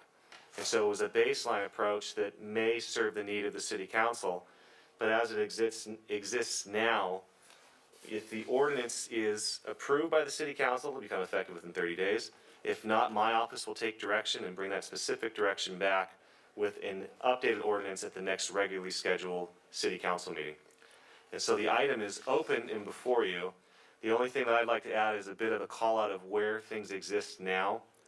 So as it relates to Palmdale Municipal Code 2.08.030, the process by which the appointments are made to these commissions is that the mayor nominates an individual, a second is not required, but then the city council has to ratify the appointment of that membership.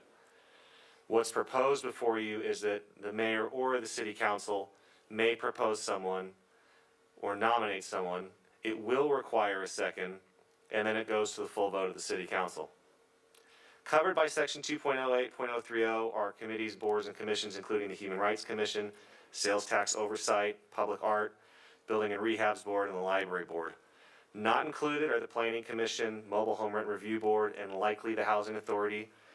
They're not included, the appointment process in our municipal code, and given the process we went through in the early 2010s with redevelopment, the process will likely default to 2.08.030, subject to Chapter 34 of the Health and Safety Code.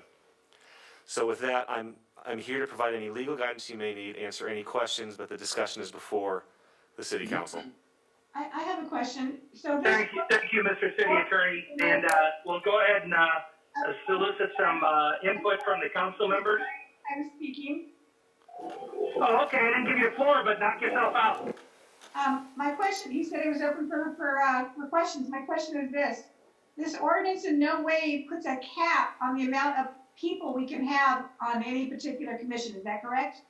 It doesn't cap it. Commissions, by their creating authority and the adopting and enacting ordinances, set forth those figures, and they usually refer back to 2.08.030 for the nominating and appointment process. Okay, okay, got it. Thank you. So the point I was making earlier is that this is a far more broader scope than what I thought was being brought forth. In other words, what was asked before I thought was limited to the Human Rights Commission.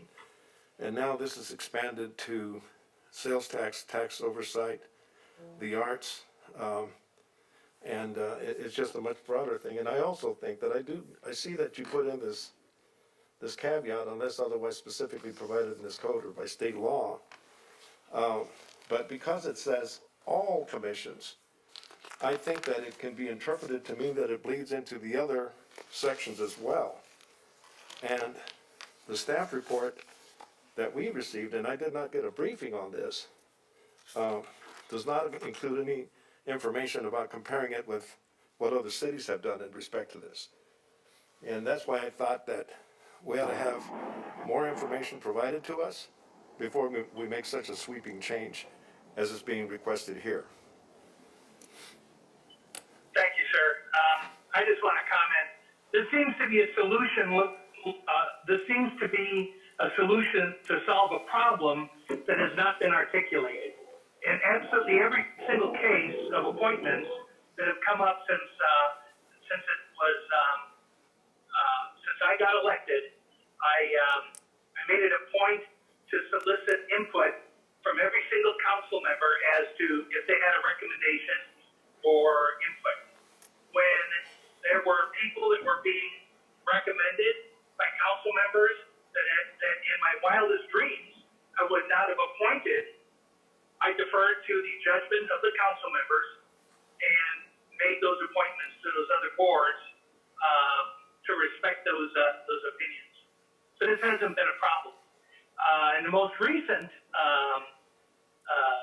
committee, on at least 3 different occasions, I've come up and asked, hey, if you've got somebody, tell me who you want for this Human Rights Commission.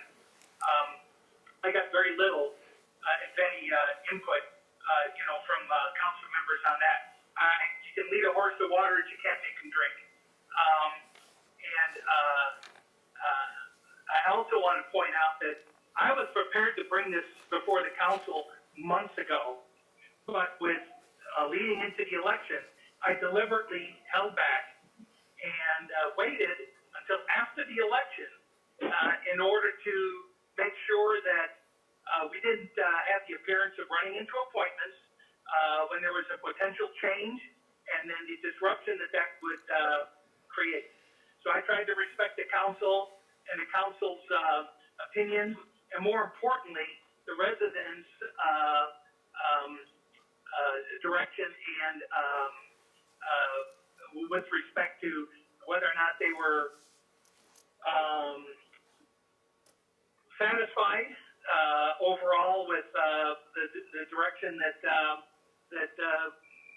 I was trying to provide here. So let me just take a look at any of my other notes I've got here real quick. One of the things about that particular ordinance that we had, those of you that were involved in the or either in the council or in the wings, so to speak, or even on the staff at the time, will create Attorney General opinion that said that directly elected mayors, although it applied to general law cities, we felt that was an extremely thoughtful, meaningful, and well-reasoned document that explained why, under those circumstances, that was the process. So let me just take another quick look here. Well, nevertheless, I think that Mr. Loa made a point. The question came up about this seemed to be reignited with the Human Rights Commission, which, quite frankly, I've been working on for informally for over 2 years, maybe 3, and knows how long back that process has gone. In an informal process with going through the HR department to address a lot of issues. And it became apparent that in order to address inequities and missing components to the Human Rights Equity Index by the Human Rights Commission, that it was important to have a formalized commission here. And went through a pretty extensive process. Quite a few people did apply. I had asked for 9 or 11 members. Council saw fit to limit it to 7. I had 9 people that I was prepared to present in January and in February. And I was going to let you guys figure out who you wanted to not nominate. We may have lost at least 1 or 2 more now. So after all this debate and politicization of the process, but we may be down to 7 at this point, or we may be down to starting all over. So, but I have worked hard to respect Ms. Betancourt's recommendations to boards, Mr. Carrillo as well. Again, there were people that would not have been my choice, but I respected your choices, and I always made the pledge to do so. So anyways, I'm gonna leave it up to you guys. What do you want to do? I think Mr. Loa had a great point, but the problem is that we're continuing to kick this can down the alley with the commission, and even if we move forward tonight, it's still another at least 30 days before we can move forward with this board. So There's an additional point I'd like to make. As I read this, and this is where we would need some legal counsel, unless otherwise specifically provided in this code or by state law, seems to be contradicted by proposed subsection E. All members of boards, commissions, and committees serve at the pleasure of the city council, which currently I believe they serve at the pleasure of the mayor with the consent of the council. But it seems to me that the first portion that you have put in there as a preamble is contradicted by subsection E. This is why I think we're rushing into something that we have not received a briefing on. I don't believe that we've received a full staff report on this, and I think it's premature to vote on this at this point. And it is beyond the scope of what I thought was going to be brought forward, when this was going to be considered. So those are my points.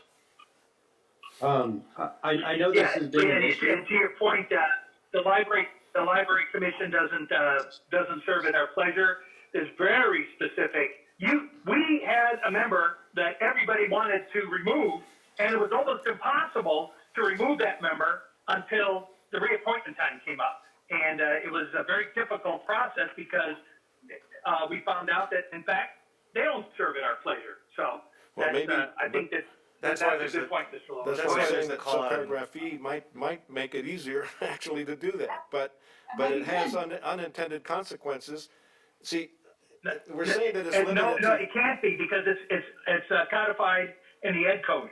So, even if because we explored our options at that point, and even if we voted unanimously, we would have been in violation of the Ed Code. So anyways, no, would not have made. Except as provided by other codes, your state codes. I've read this in detail, and I don't have an issue with the wording about the amended ordinance. I think in the past, I've been doing this since 2009, a frequent complaint of council, and I've been on 5 different sets of council now, was that The mayors have always wielded much more power than the council, and this is not supposed to be a strong council, a strong mayor, or, group, organization. It was actually Laura just may help you.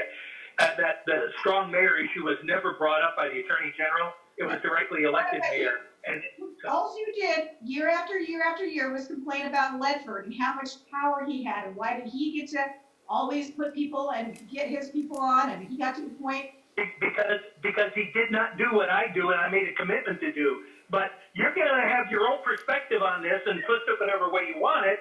So knock yourself out. Matter of fact, Laura, why don't you finish running the meeting tonight, okay? And you can go ahead and do whatever you want. I expect you to be more professional than that, sir. We're having a conversation about an ordinance. Yeah, but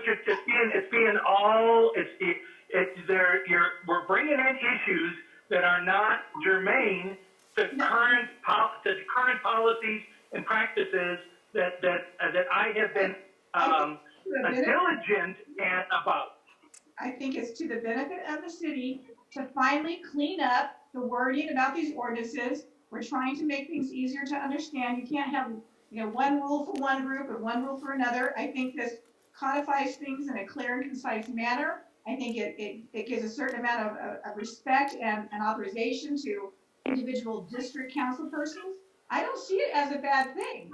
And I'm sad that you see it that way, because who have you wanted on any of our existing boards or commissions that hasn't been respected? Well, because it hasn't happened. Mayor, it hasn't happened. Okay, so let me just be real honest. If you want to get real honest, let's get honest, shall we? When people talk to me about this Human Rights Commission, sir, here we go. I told them to contact you directly and not to mention my name, because I didn't trust your integrity to put the people that I wanted into the pool of applicants. So I told them. That's a cop-out. No. That is a complete cop-out. No, it's not. Yeah, I got exactly zero input from you. You had the ability to do it when you had other people you wanted to bring in. You are correct. I gave you no input because I knew whoever I put in would probably not get selected. I had them go directly to you to show interest. That's the fact. I wasn't going to say it, but you wanted to get ugly, so let's be honest. No, ma'am. But anyways, so what do you guys want to do? Do you want to push this thing through? Do you want to delay it? What do you want to do? Well, I have a couple of comments to make on this. I believe that I have been the most vocal about having citywide representation, starting with the Planning Commission appointments. There's been a history of long time where all the planning commissioners resided on the west side. And again, I have mentioned that time and time over again, where we needed to have talk about current practice. Represent the city from the east side to the west side. You mentioned the Eifd Measure Committee.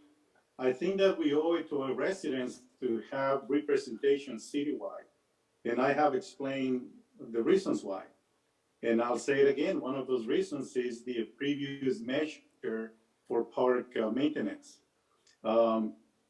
The idea of having full citywide representation is to have each council member make an appointment of somebody that council member feels will represent that section of the city, being the district, where there has been a long time history of no representation from the east side.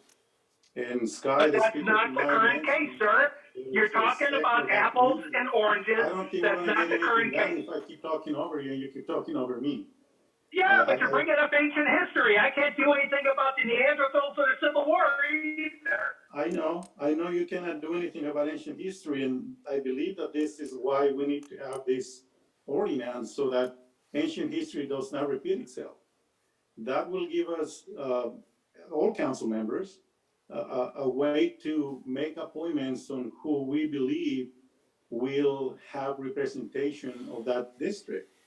And again, the park maintenance measure passed in 2000, the Eifd measure. I was vocal about it, and I think that we owe it to our voters who supported overwhelmingly the measure. I would not be happy to see boards where there is only representation only from one side of the city, whether it be in the east side or whether it be in the west side or the center of the city. It has to be equally represented. And not only on the boards that I mentioned, the AV measure, or the Plan Commission, or the Human Rights Committee, all the boards that are going to be part of this ordinance. I fully support this, and keep in mind that it is a recommendation from the council member that still needs to be ratified by the entire council. The way that it is now, the mayor gets to make the appointments without a second. Yeah, it gets to be ratified by the council, but if the council has no option to appoint somebody that will represent that sector of the city, I think that would be unfair to the entire city. I am in full support of this ordinance as it is presented by staff, and I don't see the need to table it because some of us have been very vocal about this for at least 3 or 4 years now. But I'd like to hear from. Okay, so you're still looking to change current policy based on practices of 3 years or more ago by a guy that's in court today for corruption. I just want to make sure that we all understand that that's what you're looking to change right now. Mayor, what are you so afraid of? Why do you not? I'm not afraid. I think that the Attorney General and the council, the city council of the city of Palmdale, and when we created the charter and when we created the new ordinances, we were very specific about relying on the well thought out rationale of the Attorney General's office, and that was an expectation in as opposed to a rotational mayor where. And even in those cases, the rotational mayor has that responsibility. But especially in a case of a directly elected mayor, that was their responsibility. And that was one of the things that people voted for when we went forward with our charter and with 4 districts and with the directly elected mayor. Did we have districts when we voted in our charter, sir? I don't believe we did. No, we didn't. We had the directly elected mayor. Yeah, it's that was subsequent to the. I mentioned unintended since consequences. I've gotten on council. It's I've only known the city to be in districts since I've been on council, and since the beginning, I noticed it's created friction from what it sounds like there wasn't before the fact. So I know we have responsibilities to each one of our districts as we're the representative for that area, and we're always looking for that representation, and we did it with the planning commissioners, and I'm all for that, and Sky seems to understand that as well. I appreciate those comments. I do want a little more clarification of the boards. I'm still trying to figure out what boards and how much, and to make sure that none of the power from the mayor is taken, but more so it's just it's more equally distributed through the councils now that we're in districts, and we have those responsibilities. I would. It previously was an issue of power and a political axe wielding, and that's why with every time an appointments come up, I have always solicited the input of the council. If you choose not to input, you want to give me some excuse why you don't want that input, I can't help you with that. Yeah. But I can demonstrate unequivocally that each and every time I have respected the council members' and Mayor, you've been fair with me, and I'm not saying this is just about you, but we have to think about future councils long after we're not here. What kind of policy do we want to create in place now that the city's in districts to make sure that the people here after us make sure that all the boards and commissions are equally represented? We just have to start thinking about the future, because you do a good job, and you give it your best shot to make sure everything's as equitable as possible. But at the same time, we still have that responsibility to our districts and our areas and our representatives to make sure that there's equity in everything we do as public officials, and that's all we're trying to do. You know, No, I don't think that's the case. I will say that I've bent over backwards to accommodate the council's desires and recommendations. I held off on these critical topic appointments in order to gauge the public's response to the policies and things that I had put in place, and quite frankly, overwhelmingly was supported. And again, the only reason that this wasn't put in place back in September, October, and November was I chose to hold off on it. But if you guys think that there's a problem that you feel you need to solve, you're going to do that. Even though I have, there's a lot of problems out there that need solving. I'll be bringing some more back for you after tonight. But I just think that with the and look, if you don't want somebody, you're just going to vote no. Yeah. If I bring the wrong guy or person forward, you have no obligation. And there has not been one nomination that I brought forward that has been voted down by the council. So for over 2 years, you've supported this until all of a sudden you decided that you didn't, subsequent to an election. So anyway, That's want to comment on is there a motion? I'd like to make a how comment. is it going to work from now on? I'd like to make a comment on Mr. Bishop's. I'd like to make a comment on Mr. Bishop's statement. Mr. Lowell's motion to bring it back? I'd like to make a comment on Mr. Bishop's point. Okay, the point that he made was that we have to consider the future, that is to say, future mayors. I know that currently, perhaps, and I'd like to say this as discreetly as I possibly can, as diplomatically as I possibly can, but I don't know whether this is really arising out of some animus towards the present mayor. We need to consider the future and mayors in the future. We have a city that has one direct elected mayor. We have 4 council members that represent distinct districts. And there has to be a greater amount of influence. And I'm not talking about creating an all-powerful mayor, but I'm talking about that there has to be one leader basically to lead the city. If we don't agree with him, we outvote him or her. So, but we need to think about it in terms of the future. What are the long-lasting consequences of making this motion tonight? And I just wanted to get more information because I don't think we have all the information necessary as to how this bleeds over into the other appointments and the other processes. That's my point. So is that a motion? Because I'm trying to figure out where we're going because we've been beating this up for a while now. So what do we want to do here? I made a motion to put this over until we can get more clarification and information from the city attorney's office on these points. And for all of us to reflect on the impact that Sal will have on the city. All right, so that's a motion. Is there a second to that motion? Can Chris answer that question I had about how did the appointments work? Yeah, like when they come up, how does that get handled now that there's not one person? Is it like a race to see who gets the appointment first, or that's the part Well, that's not covered. That's exactly what used to happen, and that was that's what happened with the planning commission for years until we went to the district process. It was always a race to see who could get in before somebody else took a breath. So I want clarification of how this works. I support each council district having a voice and having the ability to appoint their person, but is Chris there? I'm here.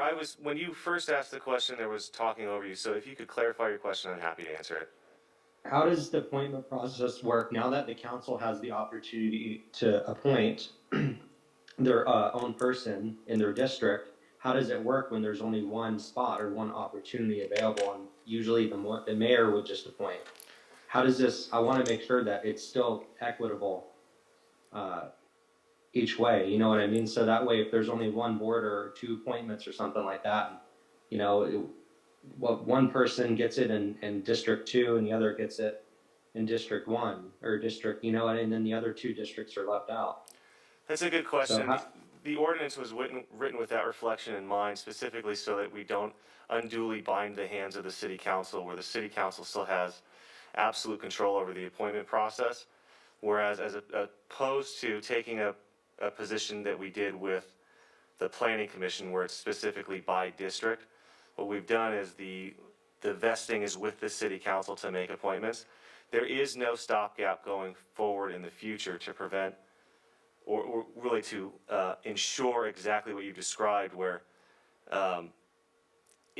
instead of it falling to a single member of the city council, so say if it's in your district, to Austin to approach, or to appoint rather, it is still the function of the city council. So it's what we've done is we've broadened the spectrum here, so the city council, any member of the city council can appoint, still subject to ratification by the city council, and that's your stopgap to ensure that you have continued diversity throughout the city council in the future, which I believe was the direction I received in crafting the ordinance. So let me ask this question as a follow-up to Mr. Bishop's. Assume that a council member from a particular district makes a motion to appoint someone from that person's district, and there's no second to that appointment. Essentially, you're going to leave that particular district and that particular council member without any voice if that council member simply cannot get a second to his appointment or her appointment. I see that as an issue as well. I mean, I think there's unintended consequences here that we need to look at, because I think the present process with the mayor making an appointment with the advice and consent of the council, really, and subject to the approval of the council, is a more focused, more clear approach to this appointment process, rather than having a Donnybrook each time one of these appointments comes up and having people racing to be the first to make the appointment. I just see that there's issues. And Mr. Lloyd, let me just, to your point, that's exactly what occurred with appointments that Mr. Carrillo recommended and Ms. Betancourt recommended.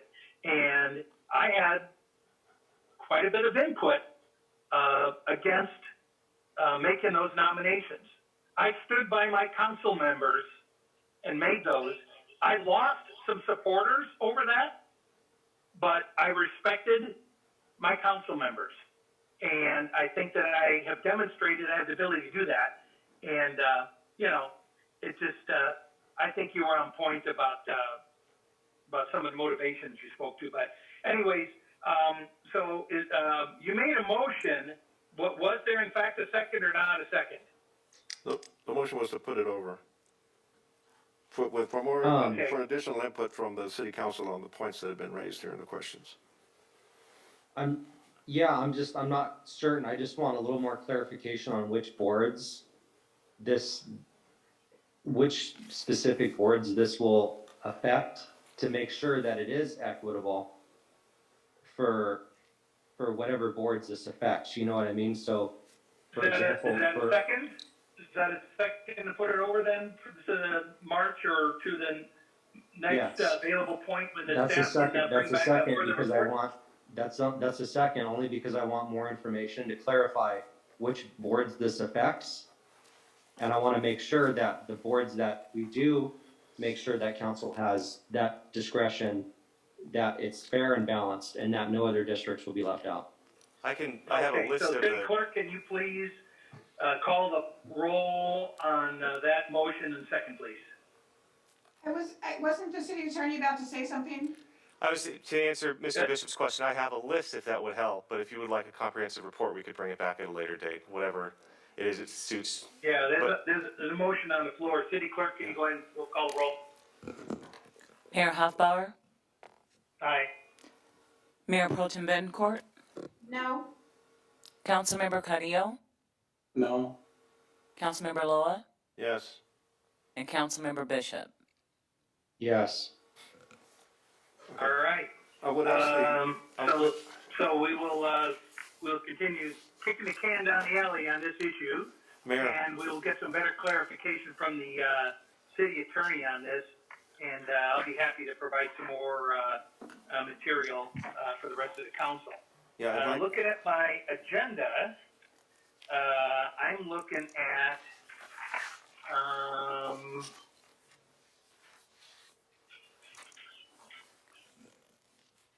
Item number so 16. so I think we need to close a public hearing at this point. Do I have a motion to close public hearing on this item? So moved. Second. You have a motion. Do I have a second? Yes, I heard Okay. so. City clerk, roll call, please. Mayor Hoffbauer, Aye. Mayor Pro Tem Betancourt, Can you clarify what exactly we're voting on? I'm sorry. to close the public hearing. It's the, Just a public hearing? Okay, yeah. yes. Councilmember Carrillo, Yes. Councilmember Loa, Yes. and Councilmember Bishop. Yes. You know the points that I've been trying to raise. All right, Mr. that Beck. carries. New business, informational report from the city attorney. Thank you very much. Make sure my mic's on. So this is another item that was asked to be brought back with an information item regarding the prosecutorial capabilities of the city attorney's office. And briefly, by way of background, again, this is an information item, and I'll take any direction from the city council they direct this evening. At present, my office has prosecutorial capabilities and discretion over violations of ordinances or the Palmdale Municipal Code. And we can file those cases as administrative citations, infractions, or misdemeanors. So we can prosecute a case where you'll be subject to your 6 months in jail, $1,000 fine. In some cases, 3 years probation, but with the new state law, likely 1. The consideration here was the capability and ability of my office to take over misdemeanor prosecutions for all misdemeanors that occur within our jurisdiction. This isn't exactly an uncommon request because there are many cities that do it. Los Angeles, Pasadena, Burbank, Santa Monica, Anaheim, to name a few, San Diego, Santa Barbara, where they prosecute all misdemeanors that occur within their jurisdiction. So whereas now, again, my prosecutorial capabilities are violations of our ordinances and municipal code, this would include things as common as misdemeanor driving under the influence, misdemeanor sexual battery, domestic violence, burglary, theft, etc. And I say this is common. One of my first jobs was I clerked with the LA City Attorney's Misdemeanor Prosecutions Division. The ability for us to take over this capability falls into two forms. One, the legal authority for it, and two, the fiscal viability of it. The legal authority for my office to do this rests with, and without rehashing too much of what's in the staff report, long story short, in California, the police power that's been assigned for prosecuting rests with the county district attorney, in our case, Mr. Gascon. There's two ways that cities can elect to prosecute misdemeanors or seek the process. The first is that the city council declares the city attorney to be the city prosecutor, and then they request and receive permission to prosecute misdemeanors from the local district attorney. So it would just be a quick action of the city council and then a request of Mr. Gascon's office. In cases where that's not possible or the district attorney does not consent to such, then a charter amendment specific for charter cities allows us to elect to prosecute our own misdemeanors. And again, this isn't all too uncommon of an option either. As recently as November 2nd, this last year, that just passed that general election, the city of Alameda made the same election to prosecute all of their own misdemeanors. There's a bit of an exception there, and that's for the city of Oakland. What they did in their election is they opted for their city attorney's office to prosecute quality of life crimes. And so those may be crimes that were otherwise not prosecuted or not prioritized by the county district attorney that the city council or the city members felt to be necessary for function operation of the city. So the period we rest with now is if the direction of the city council is to pursue such, we have two options and ways to do that. One is with a charter amendment that needs to go to a vote of the electorate in November essentially, or a request of Mr. Gascon to consent to allow my office to do it. The other consideration in doing that, however, is the fiscal impact associated with the city taking on prosecutions from the district attorney's office. If it's the direction of the city council to explore the fiscal impact further and complete a comprehensive fiscal viability report, what we would consider is the amount of cases filed and prosecuted by the LA County District Attorney's Office now at our Palmdale Courthouse. And I think they can run these statistics with some relative ease. And the amount of prosecutors it takes to prosecute those cases. Estimating, I would say 3 to 5. In addition to that staff, there's usually support staff as a best practice with prosecutor's office that would comprise of at least a victim services coordinator, a investigator, and I'm talking a professional, often retired peace officer investigator, and then someone that manages restitution and administrative function. I have at the end of the staff report a review of what some of the other cities have. And you can look at the population and the amount of city prosecutors they have. So by way of reference, Alameda has roughly 80,000 people. They have 1 city prosecutor. Burbank, 103,000, and they have 3. Palmdale, we have 156,000, give or take. And so the number I would imagine then would fall between 3 and 5. The fiscal impact as such would, again, without a comprehensive review, would roughly fall between $400,000 and $700,000 for that practice alone. Now, in prosecuting these cases, we do have access to additional funding, but they're grant-funded grant funds from both the state of California and the Department of Justice. But as we're very familiar with public financing, we can plan for grants, but we can't rely on them. And that would be an incredible consideration. But with this, if it is the will of the city council that they find that it's necessary for our office to control this function, for the city to, we can explore it further and take direction from the city council. That completes my report if there's any questions. I have a question. First of all, if the city gets into the business of prosecuting these misdemeanors, and one of the things that's allocated as part of the sentencing would be a fine, would that fine, any of it go to the city? Do we know what the answer to that is? That will be part of the consent with the district attorney's office, but the way that it usually works is a significant portion of it, as you're familiar, are court fines and fees.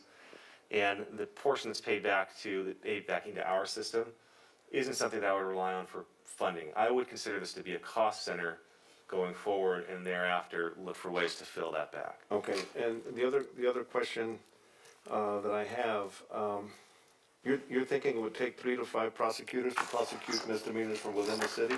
Correct. Because I think there's a lot more prosecutors at the district attorney's office that are prosecuting misdemeanors now. Right. But that's the entire Antelope Valley. But Palmdale is about, I don't know, I would imagine we're about 35–40% of the population of the entire Antelope Valley. So I'm just wondering how you arrived at these figures. So it's looking at the practice from these other cities here, but in my experience when I was at the LA City Attorney's Office, we were at the Hollywood Courthouse, and there were 4 attorneys. One was a senior that managed the function, but 3 floor prosecutors and some support staff. When I was a prosecutor, we had between 6 and 11 prosecutors in the misdemeanor unit for almost 1 million people. Oh, yeah. So okay. So yeah, I think the cities traditionally are much more efficient at at many of these tasks than the county has demonstrated as well. So, Chris, what happens if we, the old story is the best way to eat an elephant is one bite at a time. What if we were to take on 2 of the topics, 2 of the violation issues that are the biggest thorn in our sides right now, which would be illegal dumping and fireworks prosecutions, neither of which it seems like the DA has any interest in pursuing with any vigor. What if we were to start there and then branch out as needed, provide guidance, and quite frankly, see what happens in May with the recall effort, because that might help dictate where we want to, if we're going to continue to have to take over, because these misdemeanors, for the most part, are quality of life issues for the residents, and I know my phone is blowing up. another consideration I'm not sure is addressed in this report is the issue of public safety. I think we should make an analysis of the misdemeanors that the Los Angeles County District Attorney is not prosecuting. There's a number of misdemeanors that they're simply not going to prosecute, and I think that would have a severe, if I'm correct about that, it's the kind of misdemeanors that has an impact on the safety of people. And I think it would compromise the safety of our citizens here in Palmdale. So if we could try to determine what the policy of the district attorney's office is now with respect to the prosecutions of misdemeanors that they're not going to prosecute. And the way that we would devise that is, we would get the list of arrests by category from the sheriff's department, and then the cases filed by the district attorney's office. What's going to be the deviating factor within there, because we're talking just raw data at this point, is it's not gonna include cases that are dismissed or not filed for lack of successful prosecution ability. If I'm not mistaken, I believe there's a policy that has been written by the district attorney's office that is a memorandum to the Correct. deputy district attorneys as to which cases are not going to be filed. Can we get a copy of that? Of course, I can distribute the memo. And sir, on your point. The sheriff department should be able to provide you some data on that as well, because in some anecdotal discussions I've been having with some of the deputies and detectives, it's like a revolving door, and these guys are back out because, it's just, it's catch and release, it's cite and let them go, and they're getting the same people, sometimes dozens of times. So, and again, sometimes it's a fine line that we walk between quality of life and public safety, and quite often those issues overlap, because many of these quality of life things can turn real bad real fast. So, Chris, to your point earlier, the current district attorney, though, one of the options, he'd have to say, yes, Palmdale, you're paying us to do this, but if you want to go do it yourself, we'll let you go down that route. But he would have to give us that approval, right? And the second issue on public safety is these other cities that you list all have their own police department, right? Correct, and that's in the Right. report, right? I mean, that puts another wrinkle into us not having our own police department. Right. Might walk us into some issues. Right. Right. It might be a very difficult obstacle to overcome, that particular issue, but I think we need well, to explore it. I know that in the city of LA, and Chris can correct me if I'm wrong, but all the code enforcement issues, they're handled by the city attorney's office. DA doesn't even get involved in those unless they escalate to a felony level type of an event. And so, and those aren't necessarily police officers and have nothing to do with the police department. So I don't know what the fact that we contract with the sheriff department to catch and arrest the bad guys has to do with how they're prosecuted. The issue, Mayor, I believe, is that if you have a city police department, you can give those police powers and badge other people in that municipality. We don't have that ability unless it's in partnership with the county. Right, and we have the lack of control over them as well because of that. Okay, well. Well, yeah, we go over that every month at liability trust fund. So you're preaching to the Pope on that. I think it's. I just don't, I think it's a question as opposed to an impediment to us exploring this. And I think that, especially in the case of, the two most vocal quality of life issues that we're getting right now are illegal dumping and the fireworks issues. I say that, take a bite of that apple, take a bite of that elephant, and get them to buy off on us pursuing this locally, and see where it goes. I mean, if you don't ask, the answer is no. Right, and just to clarify, my office now is vested with the ability to prosecute and file misdemeanors for illegal dumping and fireworks because it's a violation of our code. That's right, but, Yeah, I think that's a step we should be taking because we get more complaints for the illegal dumping and the fireworks than anything else. Matter of fact, if you go on our Facebook page and you'll see the number one complaint under, City of Palmdale reviews is the illegal dumping and the trash all over the city. And it's something that people take very seriously. We've been spending a lot of time on the weekends trying to clean up the trash in the desert. And it's something a lot of people are very passionate about that we need to start taking more action on. I know it's an uphill battle, but we gotta start somewhere because we gotta start now before it really gets out of control. right, but there's other issues that I think it's worthwhile to look into, prosecution of other types of misdemeanors besides our ordinances. Oh, yeah. Yeah. I think it does affect public safety and to the extent that the district attorney is abdicating the responsibility for that, we ought to look into it at least and see what we can do. Will do. Would you like this to return as another information item with the final numbers regarding that? Yes, please. Okay, if I could. Yeah, and let's have some conversations with the individual council members, with your office on the types of issues that they're getting those complaints on. I think a few of us are getting the same ones, because when I get, I'm not 100% successful in this because sometimes I just hit the forward button with, well, let's get a response back for you. I try when people have complaints they send to me to make sure that I send them over, and I know a couple of you have been getting getting the CCs on those, so that the district council members are aware of the complaints that I'm getting on some of these exact same issues. So I think that that would be a good approach, is for the city attorney to provide us for a little bit more information on how we can start pursuing this. Maybe make a preliminary inquiry over to the county office. But we didn't think we could handle public works when the county public works department was doing public works, and we're doing a fabulous job on that now.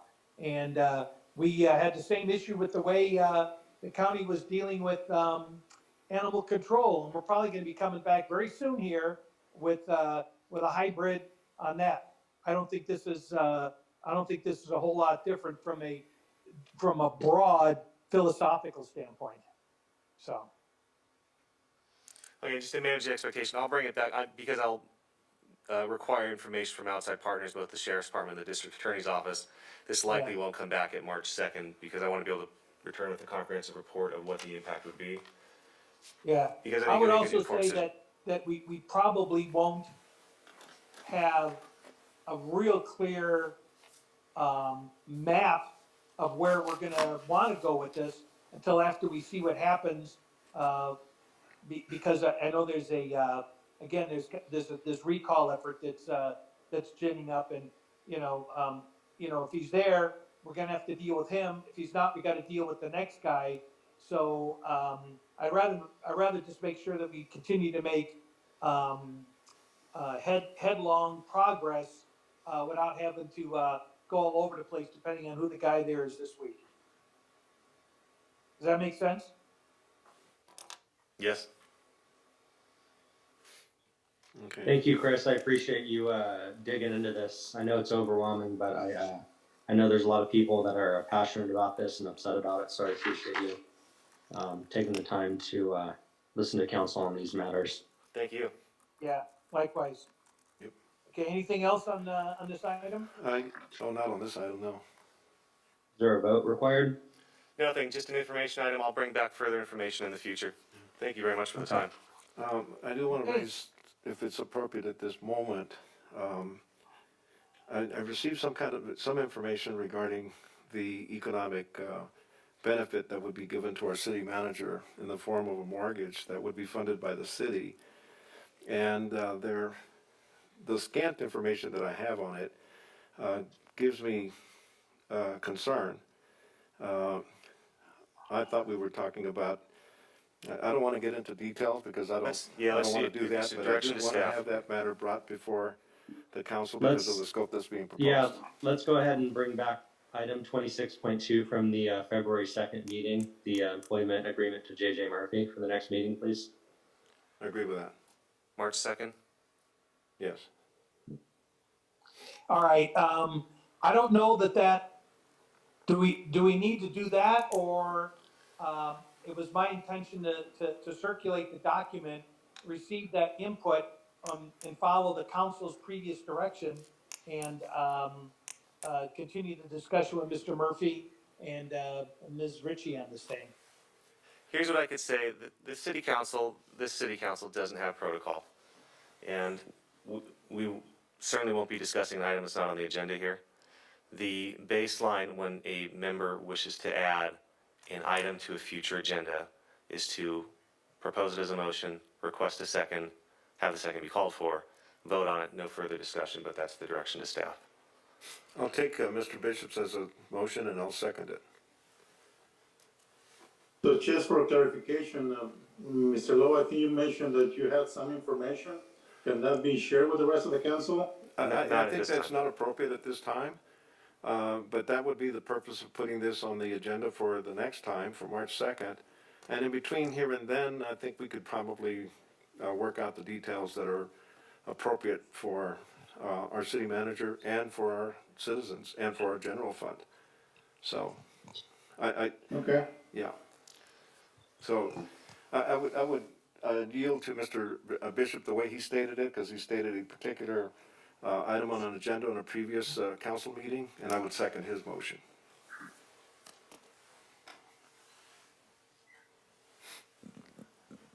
All right, that is, there's a motion, a second, it's on the table. What was the question? All right. Mayor Hoffbauer?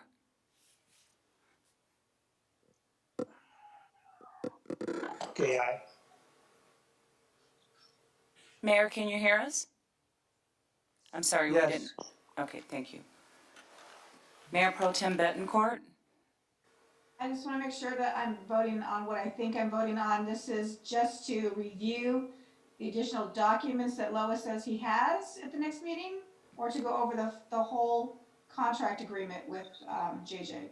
Councilmember Bishop made a motion to bring back item number 26.2 to the March 2nd meeting regarding the city manager's contract. It would be to review it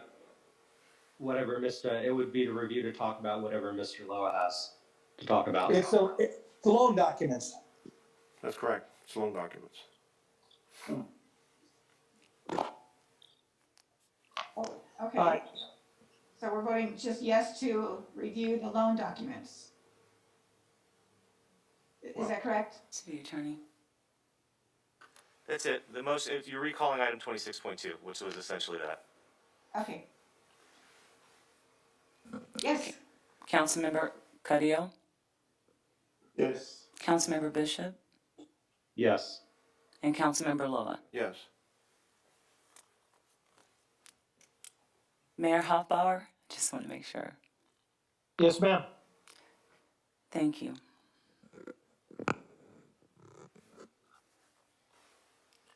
I think we could have solved it sooner though, but,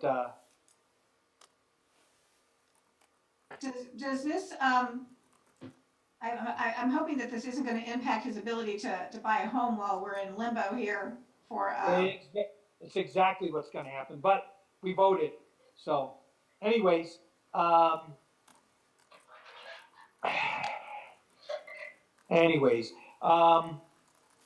right, so that wasn't agendized, but somehow ended up on the agenda. So I think the next thing on the agenda is, motion to adjourn. It's an item not on the agenda, so they're making a motion to bring it back. It's within protocol. Okay, motion to adjourn? Second, or motion? All right, so let's go.